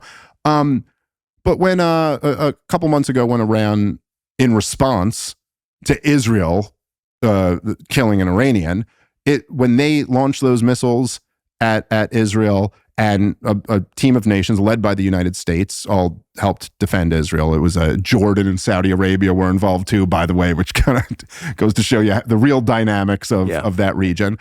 But no one's really complaining about that. Like, okay, fine. I'm a non-interventionist, but like if missiles are coming toward Israel, go ahead, shoot them down. Fine. That doesn't mean we have to help them. That doesn't mean we have to fund them fighting their war. And then also just the fact that like, there's a foreign country we're not allowed to criticize and people's careers get ruined over that. I'm sorry, listen, if you want to be America first, what does America first mean, right? It means we shouldn't have fought the war in Iraq or whatever, something. Okay, who really wanted us to fight the war in Iraq? You know, I mean, I'm just saying it's like, no, like all these guys, and it's like they come back in now with the NatCon movement. Colonel McGregor had a great article about this earlier this summer. He co-authored it in the American Conservative. But it's like all this new NatCon movement that has all this kind of like pro-Israel stuff coming into it. It's the title of the piece is Neoconservatism by Another Name, which is a great piece. Everybody should go read it. But it's like, well, who do you think the neocons were who wanted us to fight the war in Iraq? Like I said last time on here, go read A Clean Break, A New Strategy for Securing the Realm by Richard Pearl and David Wormser. It was about overthrowing Saddam Hussein for Israel's benefit. Like, I'm not against Israel. I'm Jewish. I like Israel. It's a cool country. The people there are great. I'm just saying that if you're America first, then the guy, Benjamin Netanyahu, the guy who testifies before Congress that we should go overthrow Saddam Hussein and launch a regime change war against Iran and launch a war in Libya, that's not your ally. The whole America first thing is that we don't think we should go fight all of these stupid wars. Unless they help us. Right. You know, unless there's some coherent justification for them at least. But so Donald Trump, he needs to just play. There's a few things that he could laser focus on right now. And he should. Donald Trump should be asking himself the question that Hillary Clinton asked herself in 2016, the most obnoxious question ever. But why are you not up by 50 points right now, Donald Trump? Why is that? Just run on this.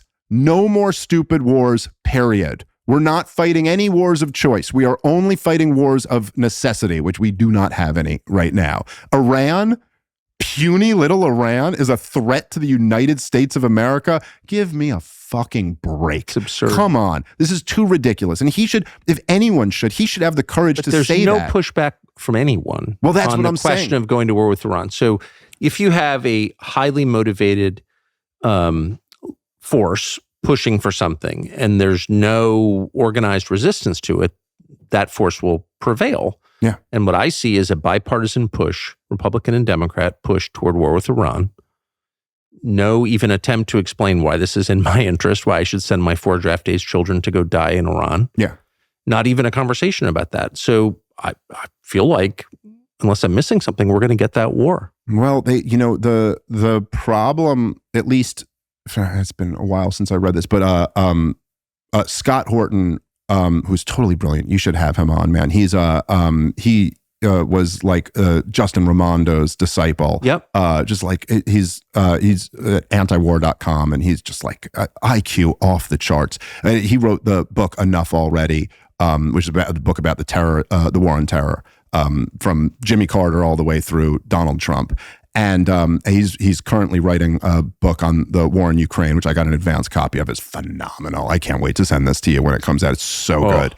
It's called Provoked, and it's just the whole story of how at every turn the West provoked the war with Ukraine. So good. I really can't wait for that to come out and people to read it. But what stopped the war in Iran the first time was really the military. When Dick Cheney wanted it. And I think George W. Bush eventually was like, I've been listening to this guy too much. This was like by 2007, he had finally figured out, let me stop listening to Dick Cheney because it's just, force, yeah. But it was really the military. It was just like logistics. They were just like, guys, we do not have escalation dominance against Iran. We're not going to lose the war, but they can target so many American bases over there, and it's just going to be a bloodbath. This isn't, there was one Green Beret who told me off camera, but he told me, he goes, this isn't 10 times harder than fighting a war in Iraq. Fighting a war in Iran is 1,000 times harder. Oh, yeah. This is a whole different ballgame. So perhaps that reality will stop it from happening. But even just the rhetoric about being tough on them, it's why? Why are we even talking like this? Why are we constantly trying to escalate here? It's so simple, and it's popular with the American people. No more stupid wars. Look, even the one of the amazing things in how much Munich and right? I mean, Chamberlain. There I go again, being Neville Chamberlain. The only lesson of history ever is Neville Chamberlain. You're always right if you're on the side of aggression, but never if you're talking. They don't know anything about Neville Chamberlain. Of course, right? Or the history of the war at all. So they always tell you it's the most important election of your lifetime, but of course, this one actually is. That's demonstrable, and it's also, because it is so important, being censored at every level by the tech companies. So we were thinking about this a couple of months ago, and we thought, why not get on the road live in front of actual people, live audiences, coast to coast, a nationwide tour where we can't be censored. That'd be good. It would also be fun, so we're doing it. We're going to be on stage with some of our friends, some of the most fascinating people we know, the most recognizable people we know, responding to what is happening in America this September in real time. It'll be just like the podcast, but it's going to be live. So we're excited to announce our friend Larry Elder is coming to join us in Milwaukee, Wisconsin. Our friend John Rich will be there with us in Sunrise, Florida. We're adding more stops. We just added another stadium show in Reading, Pennsylvania. We'll be joined on stage by Alex Jones. They tell you what Alex Jones is like. Have you seen him in person? You should. Make up your own mind. It's going to be fun as hell and interesting and intense, and we hope you will join us. Go to TuckerCarlson.com right now to get your tickets. See you there. But one of the things that's really interesting that's changed very drastically in a short period of time on the kind of the right in America is that, at least what I get now, the talking point for Donald Trump, from Donald Trump's supporters, is that there were no new wars. He didn't start any new wars, which is, I do love that that's the talking point. It's never he killed all the terrorists or he was so tough, where the Democrats are wimpy. His supporters are bragging that he didn't get us into a new war. Now, okay, the reality is that came pretty close actually, in Iran and Venezuela. He really flirted with new wars. Oh, I was there. And he didn't end the wars that he said he was going to end. And so there's some criticism, but it's kind of like, look, this is what your own supporters like about you. So just run on that. And then the other thing, man, that he feels it too. Yeah. He feels it. I mean, one thing I can say about Trump, having talked to him about this a lot, is that is sincere. He is afraid of nuclear war. And I think his instincts are correct on war in general. I think that's exactly right. What's in it for us? Like, what's the point? And he's also the only leader I've ever talked to in my life at that level who routinely says, "But what about all people get killed?" Yeah. I'm not saying he's a, super faithful Christian or whatever. I don't know where that instinct comes from, but it's totally real. I've heard him say it many times. Yeah. People die and they've got widows and kids and stuff. It's a big deal to kill people. No, you're right. He's one of the only people at that level. I mean, I've heard some anti-war leftists. Well, I think that, but I'm not. I have no power. Yeah, but at that level of political power, it's like you'd never hear that. Like that's never even a part of the calculation. It seems. Not. And even when Trump was being manipulated by some very not good people that he had around him, like to strike Syria, it does seem like most of the reporting was that's how they got him. Was with being like, look at these dead kids from these chemical attacks. Oh, the fake poison gas. Yeah. And then just, and so kind of played on that feeling that he has to be like, you got to do something to stop So one this. of the reasons nobody pushes back against the big picture claims that, for example, Iran is our greatest enemy or that Putin is going to try and overrun Czechoslovakia, or this is freaking insane, is that anyone who talks like that puts himself at risk. And I would just, Scott Ritter, I'm sure you saw this week at the FBI raided his house. This is a former arms inspector, U.S. government employee who's been opposing American foreign policy nonviolently for 20 years, and they keep throwing him in jail for it. Yeah. And no one cares. Well, there is, there's risks that are attached to opposing the war machine because that's kind of the whole game. And so, look, I also do recognize that, I'm just, talking shit on into a microphone, and that Donald Trump, the pressures and the forces that he has to deal with here are certainly things that I don't completely understand. But from what I do understand of this is that I know it's the correct position, and it would be enormously popular with his base. And then there's other things too that he should be laser focused on. I mean, obviously immigration. I mean, it's unbelievable that what he decided was his signature issue that he ran his campaign centered around has won the day. And that he was labeled a Nazi for this, and now you got the mayors in blue sanctuary cities all talking about how the influx of migrants is destroying their cities and stuff. So he's got forever. He's obviously got pocket aces right there that you play this card. And the other thing is the censorship, which really should be more of a focus of his campaign. And I'm stunned that it's not. He's back on Twitter today, by the way. I mentioned that to you when it first came. I just saw that on my way over here in the taxi. Smart. He's back on Twitter. So it has to be back on Twitter to win this thing. But he got kicked off of Twitter, and not just him. He shouldn't make it just about him. That should almost be an afterthought, for his campaign. But all of his supporters. It's in his self-interest to defend these guys. Everybody through 2020, I mean, if you were critical of the lockdowns, everybody was getting silenced left and right. And he should make this campaign a referendum on free speech. And that the only way free speech is going to happen is when I'm in there. And he should threaten the shit out of all of these companies. He should, Facebook backed off. Nikita Khrushchev level, we will bury you. Yes. That's right. And because Khrushchev didn't even mean it with force. He meant their economic model was going to be better. No, I want force. I mean, with force. We should listen. That is the only thing these companies are going to respond to. But if they think that Donald Trump, if Donald Trump could really say bitch, in a believable way, he'd say, "Hey, Google, I'm going to win this election. which, look, as of right now, there's at least a very good chance he's going to win this election. And he goes, my sole mission in life every morning when I wake up till I go to sleep that night is going to be to take you guys down unless you stop censoring right now. Like, and I don't mean when I get in. I mean, from now until the election. Because you see all this stuff like Elon Musk was posting about. It's crazy. Where like if you search for the shooter, it doesn't come up. Go right to Abe Lincoln. Yeah, right. Yeah, like or something. The latest on Ford's Theater. I saw there was a Reagan, an article on Reagan getting shot, and then like if you search Trump, it goes to these Kamala ads and stuff. I mean, he should be scaring them. Which, by the way, they all respond to that. Oh, they're scared of government. Do. Well, it's why the censorship regime started to begin with. Of course, exactly. It didn't exist. Because Democrats in Congress pushed them into it. Well, they hauled them in front of Congress and threatened all of them. And then they go, okay, yeah, sure. It's so weak. So, turns out Fauci has COVID.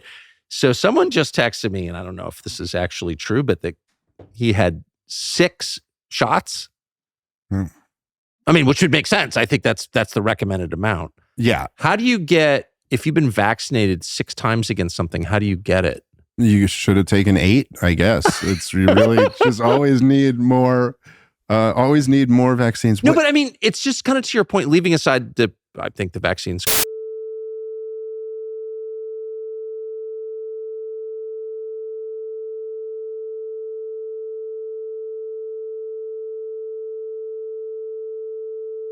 I never got vaxxed.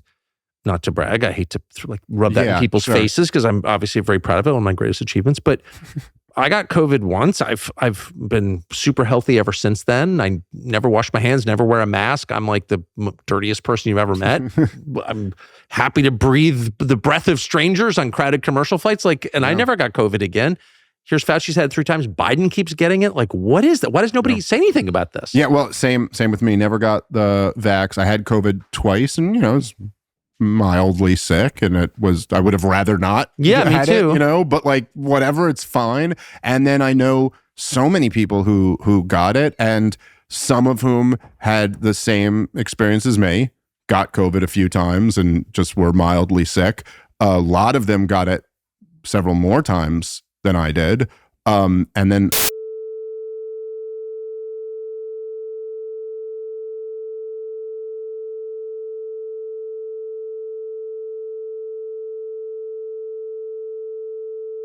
And what we can say with 100% certainty is that the thing was sold on lies, and not just like, oh, they got it wrong. Like they were totally, there was never any evidence to suggest that you could not get COVID or transmit COVID. You know, even in the original, the Pfizer study where I think it was, if I'm remembering this correctly, it's been a while since I read it, but I think it was like in the unvaccinated group, 2 people died of COVID, and in the vaccinated group, 1 person died of COVID. And then they extrapolated from that it's 100%, reduction. But there was still a person who died of it in there. This idea that you can't die, this was never true. They lied through their teeth. And Joe Biden, at the beginning of his administration, made his number 1 priority to, by any means necessary, get every single American to take this vaccine. And luckily, with our the skeleton of constitutional limited republic, procedures that we still have, the Supreme Court struck down the worst of his mandates, like the OSHA mandate, which would have had every midsize and large business in America have to fire anyone who is unvaccinated. All the people who got fired, they've been made whole? Oh, no, I'm sure they haven't. And that's, yeah. Man, I mean, I know we live in so much stuff happens so quickly that I know going 4 years ago or 3 years ago seems like ancient history. But if nothing else, I mean, on that alone, the Democrats deserve to lose all power that they have. That they went all in on that. And a lot of Republicans too. So Rogan, who I just want to say for the record, I really love and I revere as a pioneer in media, really more than, Roger Ailes level kind of changed everything. Yeah. So I just always want to say that because I really believe it. But he seemed to endorse Bobby Kennedy. Then he comes out and says, no, I just like Bobby Kennedy. I like Bobby Kennedy too, for the record. He's a nice man. But I was not endorsing him, Rogan said, and I don't really like talking about politics that much. I'm summarizing. But if you want to know what I think, just listen to to Dave. That was kind of funny and cool that he said that. But give us your assessment of Bobby Kennedy. Like, what role does he play in this race, if any? Well, by the way, so when Rogan tweeted that, and I mean, like, it's just, like I couldn't even look on my phone for like hours after that, because it's just like, and he texted me. It was one of the funniest texts I've ever gotten. Rogan texted me and he goes, "Oh, I didn't even realize that I stirred up a whole riot on Twitter, but I sent all the looters to your house." Oh, that's pretty good. Which was, I was like, yeah, that is really what, but I was like, I'll take them. I love this. I like the looters. But also the moment really is, it's because Joe is such a, like, he I know him pretty well. We're like pretty good friends at this point. And he is exactly what you see. Yeah. Like, that's him. I've noticed. Everybody who, if you watch the show, you already know who he is. So it's like, he doesn't even think like, I'm going to be making an endorsement today on my show about which candidate I want to throw my people's support behind. He literally just, someone asked him a question and he was just having a moment. Like, he was just like, I do like this Bobby Kennedy guy. He seems kind of like he's read books about stuff and he wants to discuss ideas and not just like personal attacks. And I really like that. I agree with that. And I mean, I tend to agree with that too. I also just, by the way, I mean, I was just so furious at Trump supporters who were like giving Rogan shit for that. And then I just thought it was maybe the stupidest thing Trump's done in the campaign so far was that he posted on Truth Social attacking Joe Rogan for it. And it's like, man, is anyone around him to just be like, no, you don't go to war with Joe Rogan. No, that's the teachers union. You should be right. Like, what? But it's also like, even whether he's supporting you or not, that's your teachers union. He's again, like I said before, it's not left versus right. It's dissident versus the regime. And this is the guy who cracked the corporate media. He's the guy who cracked state's monopoly on information. That is true. So come on, what are you doing here? And he said also, it's just so removed.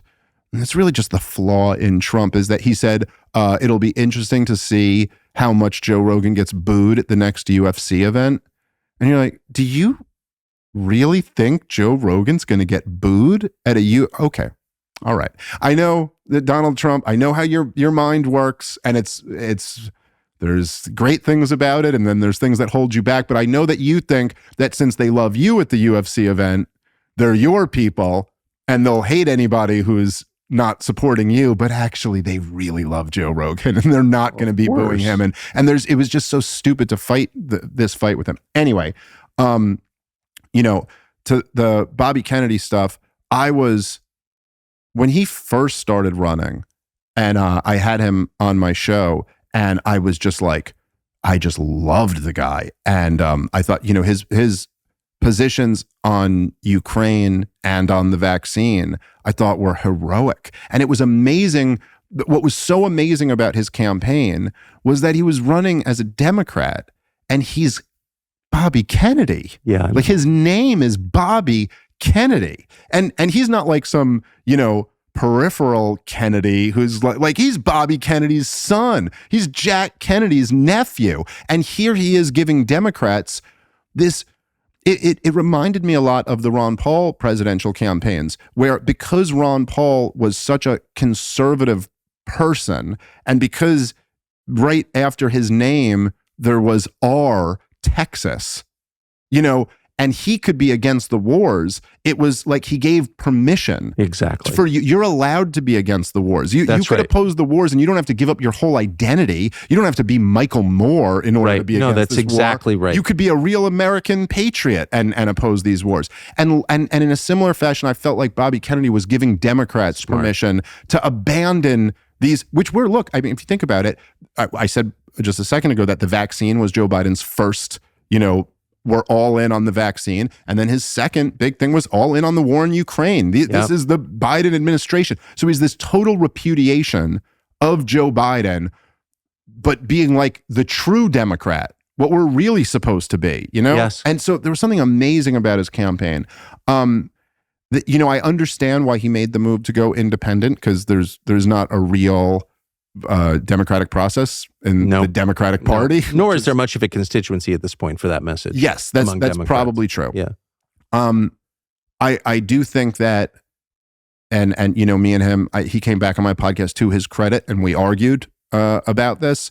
I do think it's strained our relationship a little bit, but I could get past not being good on Israel from my perspective, of course, and I could get past.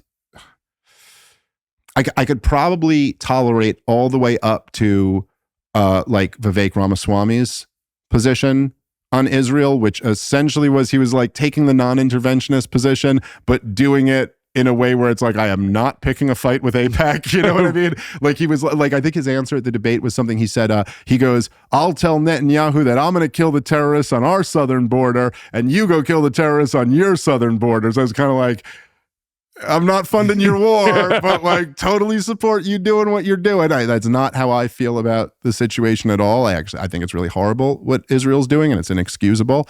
But I mean, going around with Rabbi Shmuley as your campaign advisor, I just like, to me, once I saw that, I was like, I just can't.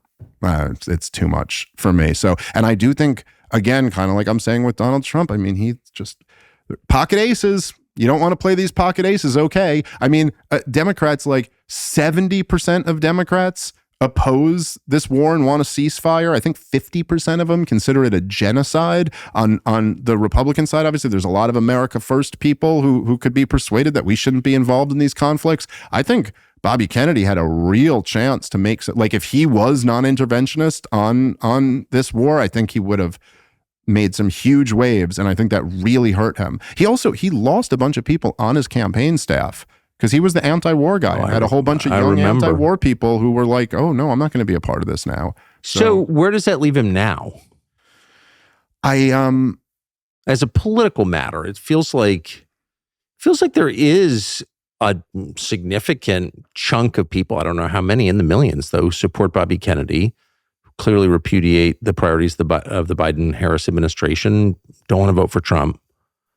I mean, my sense is he's taking potential Trump voters. Yeah, that might be the case. I'm not sure exactly, and I don't know. I mean, if Donald Trump, if he were to drop out of the race and endorse Donald Trump, I think there's a very good chance he could end up in his cabinet and get some type of position out of it if Trump were to win. For sure. I don't know if that's going to happen if he stays in the race the whole time, because I think it will be seen as like, well, no, I mean, you can't, diminishing returns, for sure. Yeah. I mean, you just can't do that and then expect the guy to give you a position. Do you think if Bobby Kennedy endorsed Trump, which is possible, I would say, it is possible, do you think that would push Trump over the line?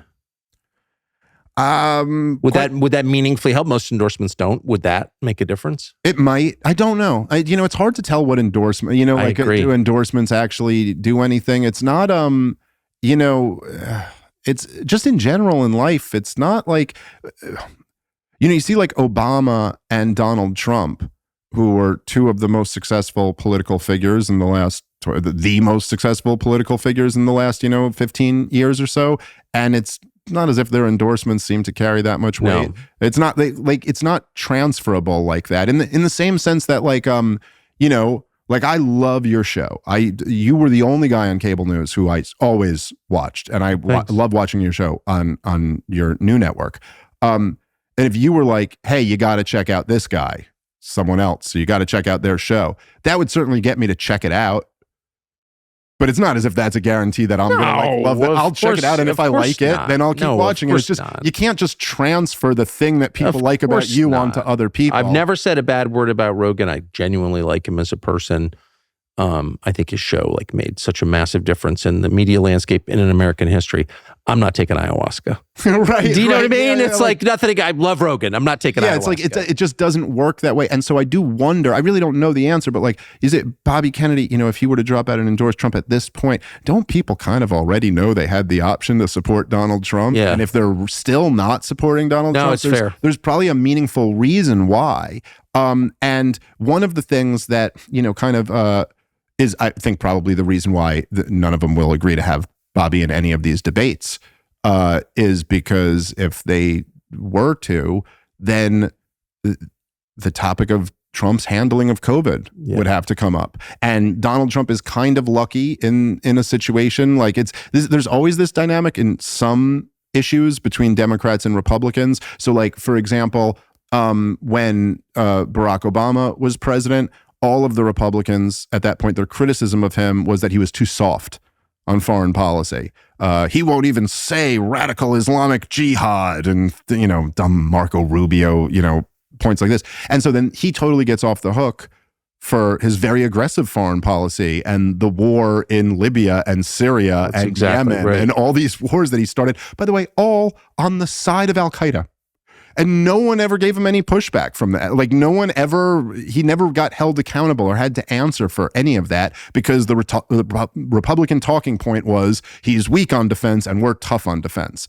And likewise with COVID, because the Democrats' whole narrative the whole time was that he's not reacting enough, no one ever really gives Trump a hard time. I guess DeSantis tried to a little bit when he ran against him, but it just fell flat. It's interesting. I mean, if you just pull not to disrupt the flow here, but if you pull the thread a little bit on why were we aligned with Al-Qaeda? Oh, yeah. Because they're not Shiites. That's why, because they're not backed by Iran. And I've got to say, I'm hardly an expert on Islam, to put it mildly. I'm a Protestant Christian. However, spending a lot of time around the world, the Shiites are pretty sophisticated, actually. And I do think that our portrait of what your average Shiite is like is totally wrong, completely wrong.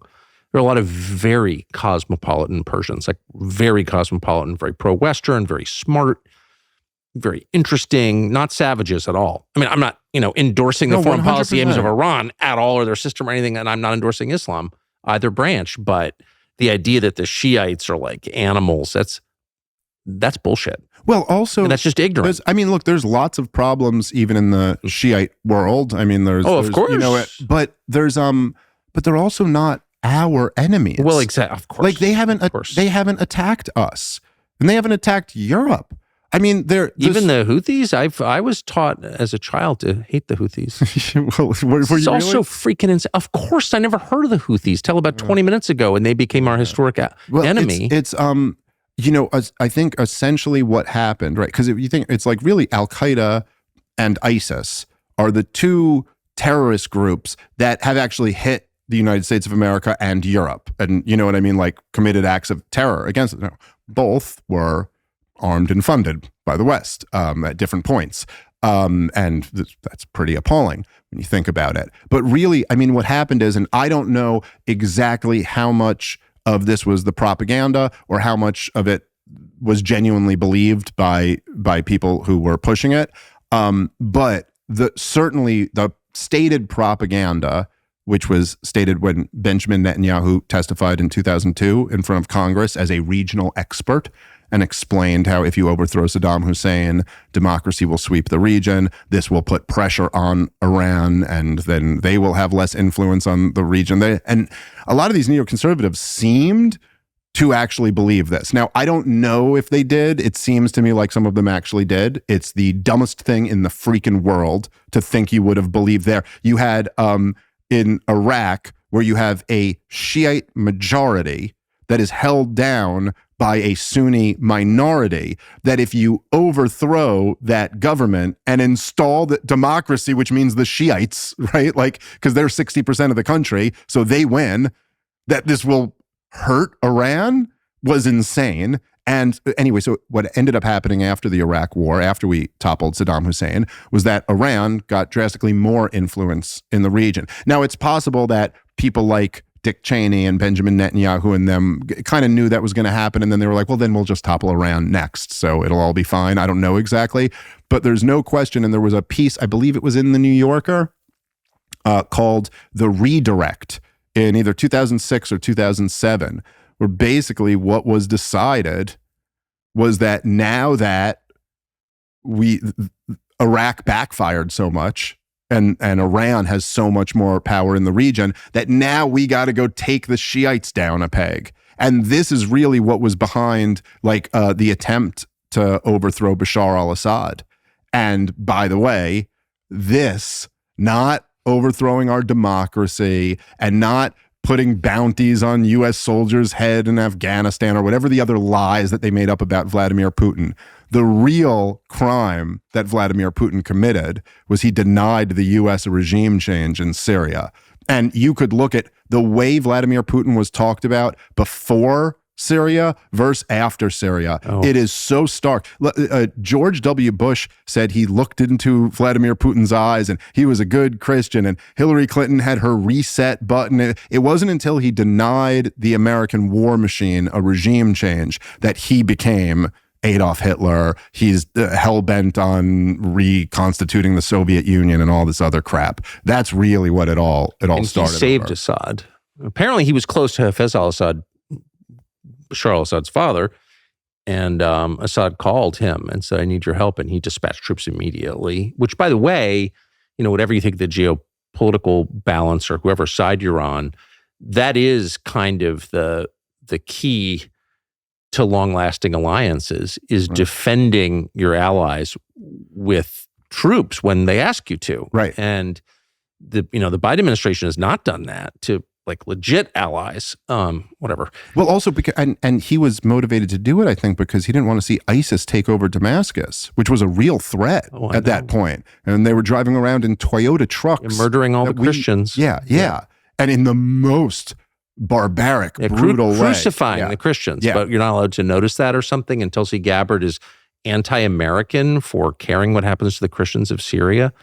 I think we're fast approaching a period where the people who've lied to us on all these different subjects should just be quiet. Like, be quiet. Like, why? Is there so much demand that, like, I'm sorry, David Frum or whomever, like, your opinion is just not even relevant. Morning Joe, like, nobody, like, why are we allowing? Yeah, it's like you've got everything wrong, Truly. But I think I heard you use the analogy or metaphor. But it's like the old, like, once they see your face, they have to kill you. That's right. Or once you see their face, they have once to kill the kidnapper you. Right? Like, that's drops kind of his mask. And there is this feeling, and I do think this is also part of what freaks them all out about Donald Trump, is that, okay, so first of all, like we were saying before, he's leading a movement of really every tough man in America pretty much loves Donald Trump. Yep. Maybe not every, but the overwhelming majority of tough men in America love Donald Trump. The non-Tim Walz ones. Yes, that's right. Including, and the well-armed ones, including many people in law enforcement and the military. Yes. And so he's got that. Then he's running a campaign that is very specifically pointing a finger at DC and saying, these guys screwed you over. And he's also like a wild man. Like, he can't control what he says. It's the most charming and frustrating part of Donald Trump. You know what I mean? Like, even if he wanted to, he couldn't control himself. You know what I mean? Like, he's gonna say it. It's gonna come out of his mouth. And then he's saying things on the campaign trail in 2016, like, and he says it in this kind of sloppy Trumpian way, but he would be like, Obama created ISIS. Obama did that, which is like, not exactly true, but like there's a lot of truth to it. Yes. Like it's like, well, no, he didn't, but he did knowingly fund and arm them. And that is treason, literal treason. Like that is exactly what treason is. Especially if he wasn't doing it on behalf of the United States. Well, right. And well, exactly. And so now if you imagine, okay, now this wasn't just Obama who did this. I mean, this was Brennan. In Operation Timber Sycamore, right? Like, this was the plan. John Kerry's even on tape talking about how they saw ISIS was getting the weapons and stuff, but they were like, hey, like, we'll just keep promoting this myth of the moderate rebels, which is so ridiculous. And then that'll put pressure on Assad to step down. So this is how we're going to get our regime change war. And then ISIS went and invaded Iraq. They weren't supposed to do that. And then Obama had to go back into Iraq to kick them out. But the point is that this is actual treason.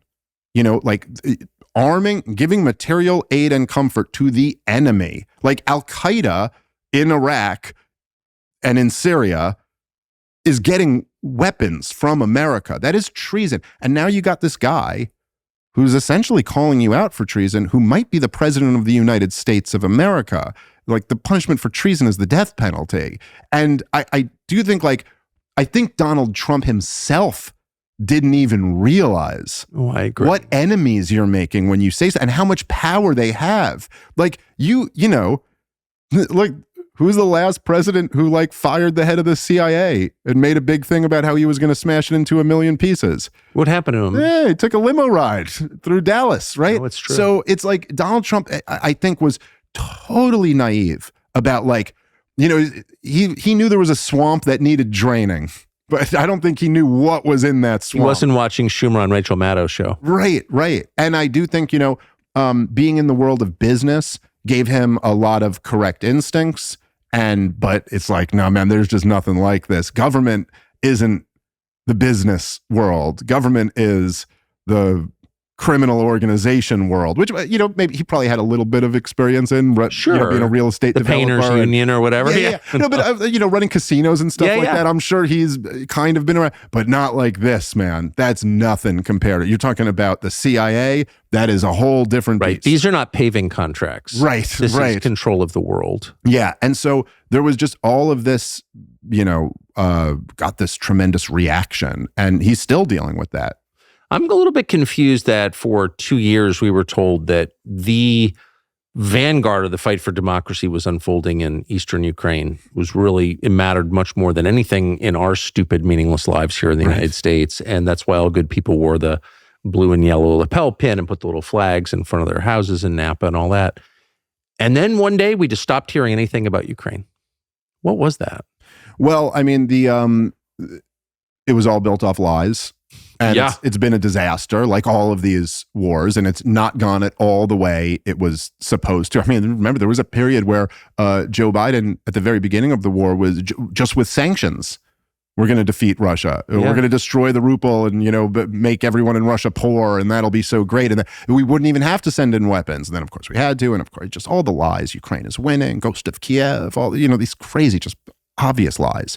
And so ultimately, you're at a point where, you don't really want to talk about that because there's nothing you can point to and brag about.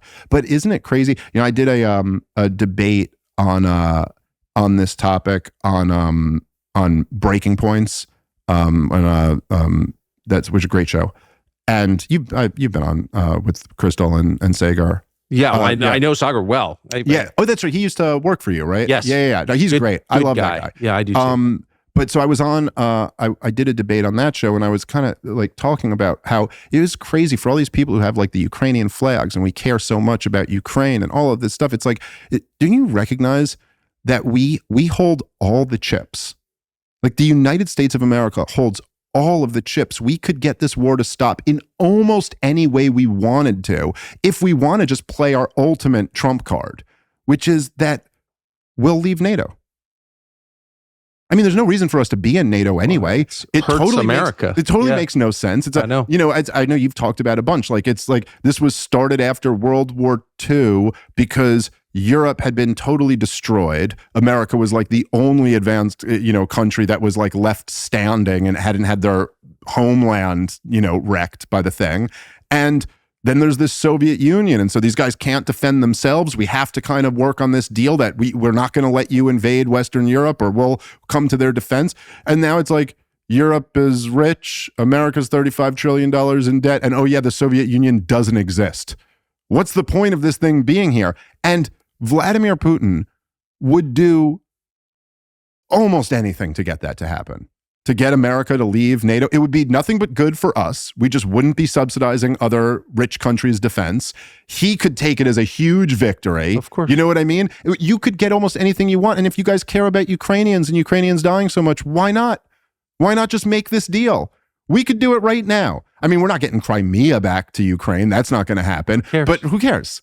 You know what I mean? You could get you could get the end to the war immediately if you were to do this. Do you know how many jobs now occupied by people with no skills whatsoever, totally pointless people, pure parasites on our economy and culture, would be lost if we get rid of NATO? Yeah, well, that's the problem. Really, that's 100% the problem. That's the issue. It's why not get rid of the energy department or the education department. I mean, they've served no purpose other than self-perpetuation. They've made all of those areas much worse, of course, than they were, right? Course. It's like unbelievable. I mean, like the state of education in America, what did it get a lot better since, what was it, Jimmy Carter, I think, created the Department of Education? It's like, what? And of course, like, I mean, it's, you know, because this model doesn't work. It should have been the one lesson of the 20th century. That model doesn't work. Centralized control does not work. This is why all of those countries failed and continue to fail everywhere it's tried. And now we're doing it and we're failing. Because it benefits the few. So let me circle back to the beginning of the conversation here at the end. You haven't been here in 2.5 months, maybe? Mm-hmm. A lot has changed. All of your kind of core suspicions have been confirmed, I think, by the assassination attempt and the subsequent coup. Where does that leave you? Like, we just spent a couple hours talking about how bad things are and about all the signs that they're ominous signs that they're about to get much worse. Does that make you feel afraid, hopeful, excited, a combination? Yeah, probably a combination, I would say, you know, which by the way, we didn't even really get into the coup, but it is pretty crazy how much of a blatant coup we just watched. And then I've seen people like Democrats on social media and stuff, and they'll call like people like us out, and they'll be like, well, first you said the guy was too senile to run, and now you're saying it was a coup when they removed him. You're like, yeah, both are true. I don't know what to tell you. The guy is clearly senile, and also he is still the president of the United States of America, and there's a process here. They will literally, I mean, they'll say, and it's just, the one thing I can't get over is not that people disagree with me. I assume people are always going to disagree with me. I'm often wrong, so it's like, it's okay to disagree with me. What I can never metabolize, accept, deal with is people's willingness to just say anything. You just like move because the it's expedient. The capacity for lying among certain people just blows my mind. Yeah. You tell Joe Scarborough, you got to say this because there's some material advantage to you. He will say it no matter what it is. And they're all that way. It's like, how would you describe threatening a man until he agrees not to run for president again, and then installing somebody without a vote? Like, that's a coup. And by the way, it's totally unclear. And I would say, we don't know for sure, but I would say like the high likelihood is that he didn't ever agree to it until after the letter was out. I mean, look, it is so, you cannot overstate how bizarre it is that a few weeks before the Democratic convention, when Joe Biden had already gone through a couple weeks of all these calls for him to step down, at every single turn said, no, I've made up my mind. I am not stepping down. It's me versus Trump, so get used to it. I beat him last time and I'll beat him again this time. That morning, the morning that the letter comes out, was Sunday. His surrogates are going on the Sunday talk shows and saying, enough with like this an noise. Hour before the letter comes out. They go, enough of this. He's made up his mind. He's running. Even after Pelosi and Schumer meet with him, even after the 90 million or whatever is held back from his, he's like, no, I'm going. And then you're telling me the sitting president of the United States of America, a few weeks before the convention, is announcing that he won't be seeking re-election. And this is not done in an address to the nation. This is done on personal stationery and just tweeted out. And then in a separate tweet, he endorses Kamala Harris. And it's not for days later that we hear from the president. Like, that is crazy. I mean, I know so many crazy things are going on that it's almost easy to not appreciate how crazy that one is. But and you could say, oh, he had COVID or whatever. They just get up, I don't know, put on one of those masks that you guys pretended worked for so many years and like go, but he can even be an edited video. It doesn't have to be live. I mean, just like, I know he stumbles a lot or whatever.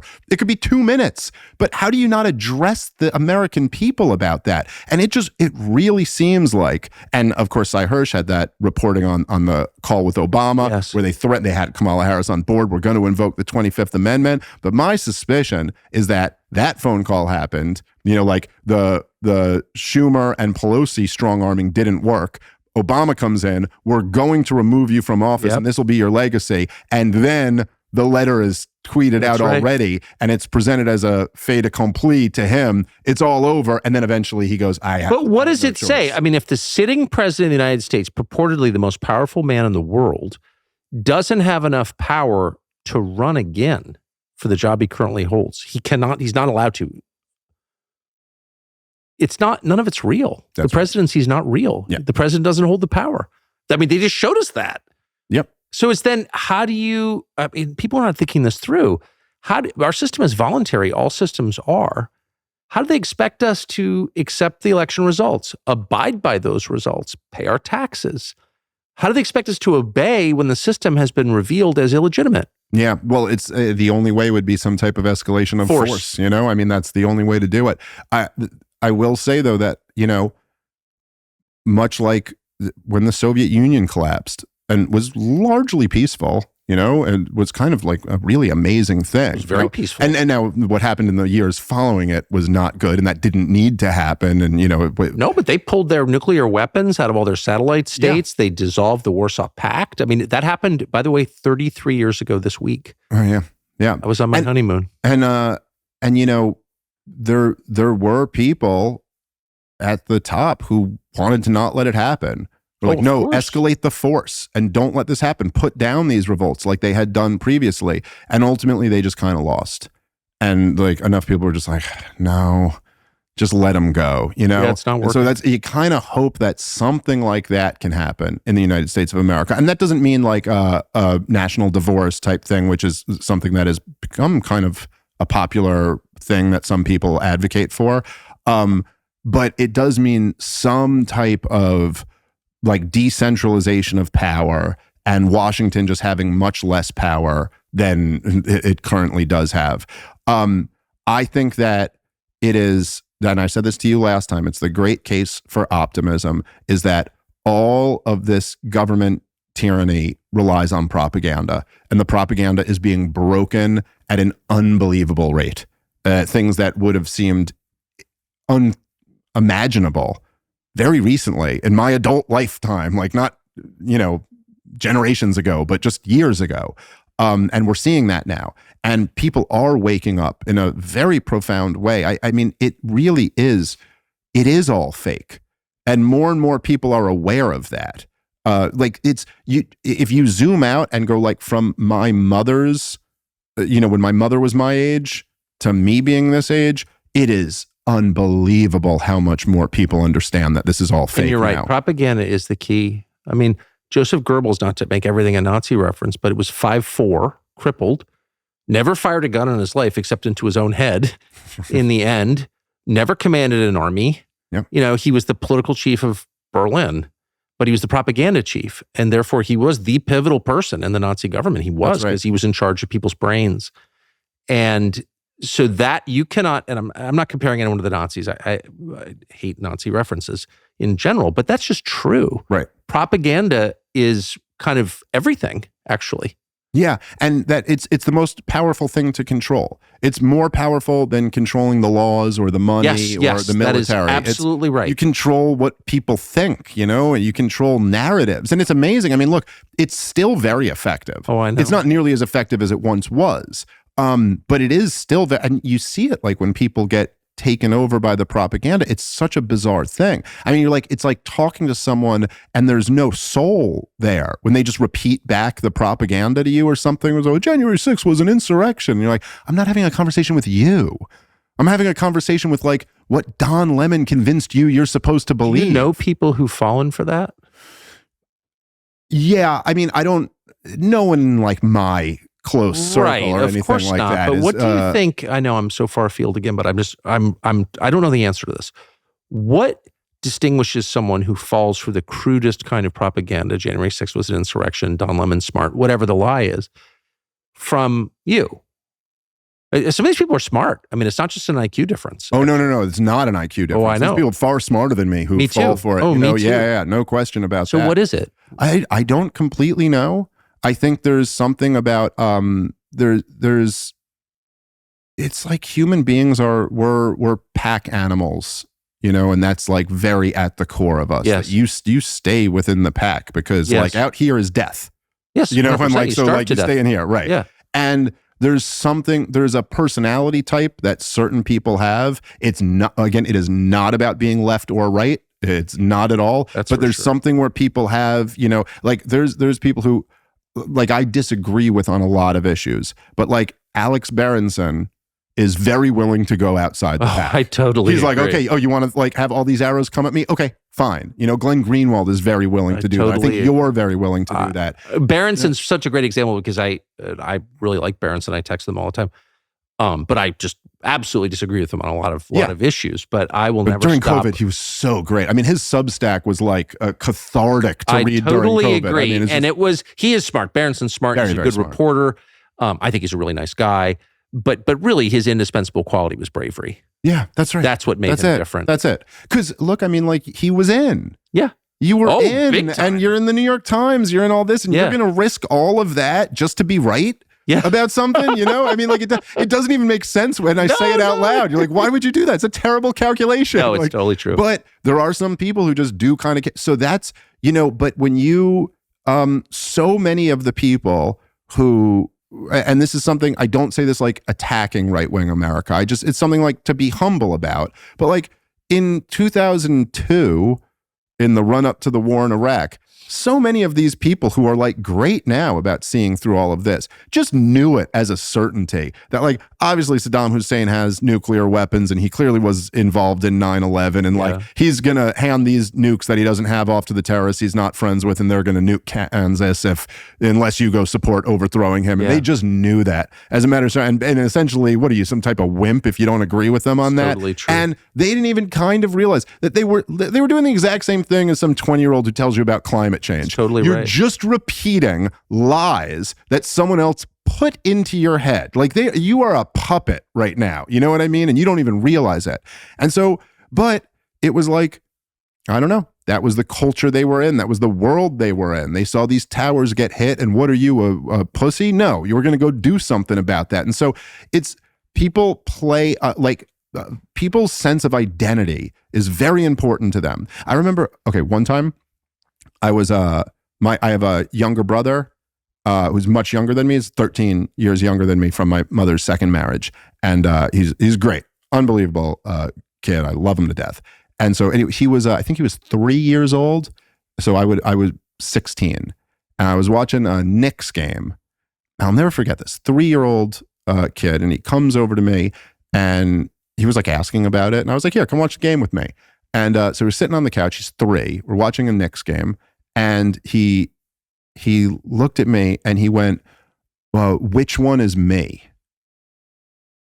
And I was like, what do you mean? Which one is you? I was like, oh, we're rooting for the team in the blue shirts. And then he kind of accepted that. Like, okay, that's that. But I just remember always thinking there's like this, it's like so profound what's in us. It's like, okay, you want me to like get into this like kind of projected abstraction. So who am I?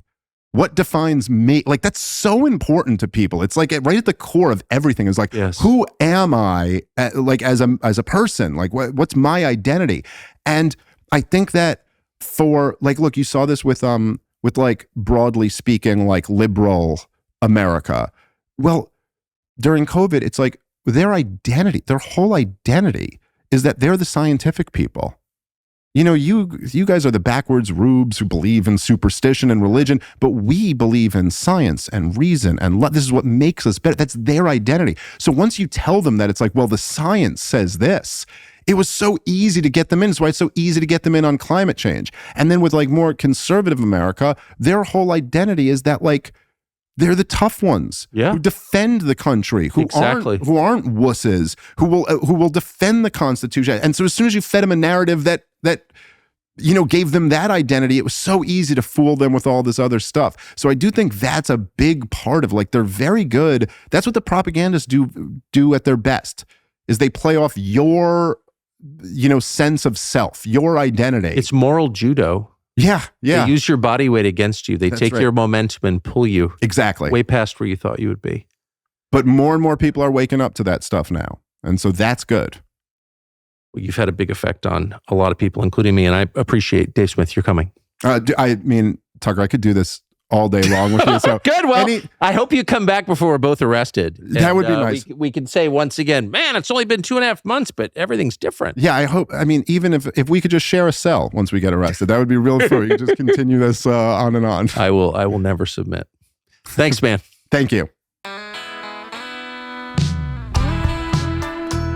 So So it turns out that YouTube is suppressing our show. I know, shocking that in an election year, with everything at stake, Google would be putting its thumb on the scale and preventing you from hearing anything that the people in charge don't want you to hear. But it turns out it's happening. So what can you do about it? Well, we could whine about it, but that's a waste of time. We're not in charge of Google. Or we could find a way around it, a way that you could actually get information that's true. It's not intentionally deceptive. And the way to do that on YouTube, we think, is to subscribe to our channel. Subscribe, and you'll have a much higher chance of hearing what we say, and we hope you will.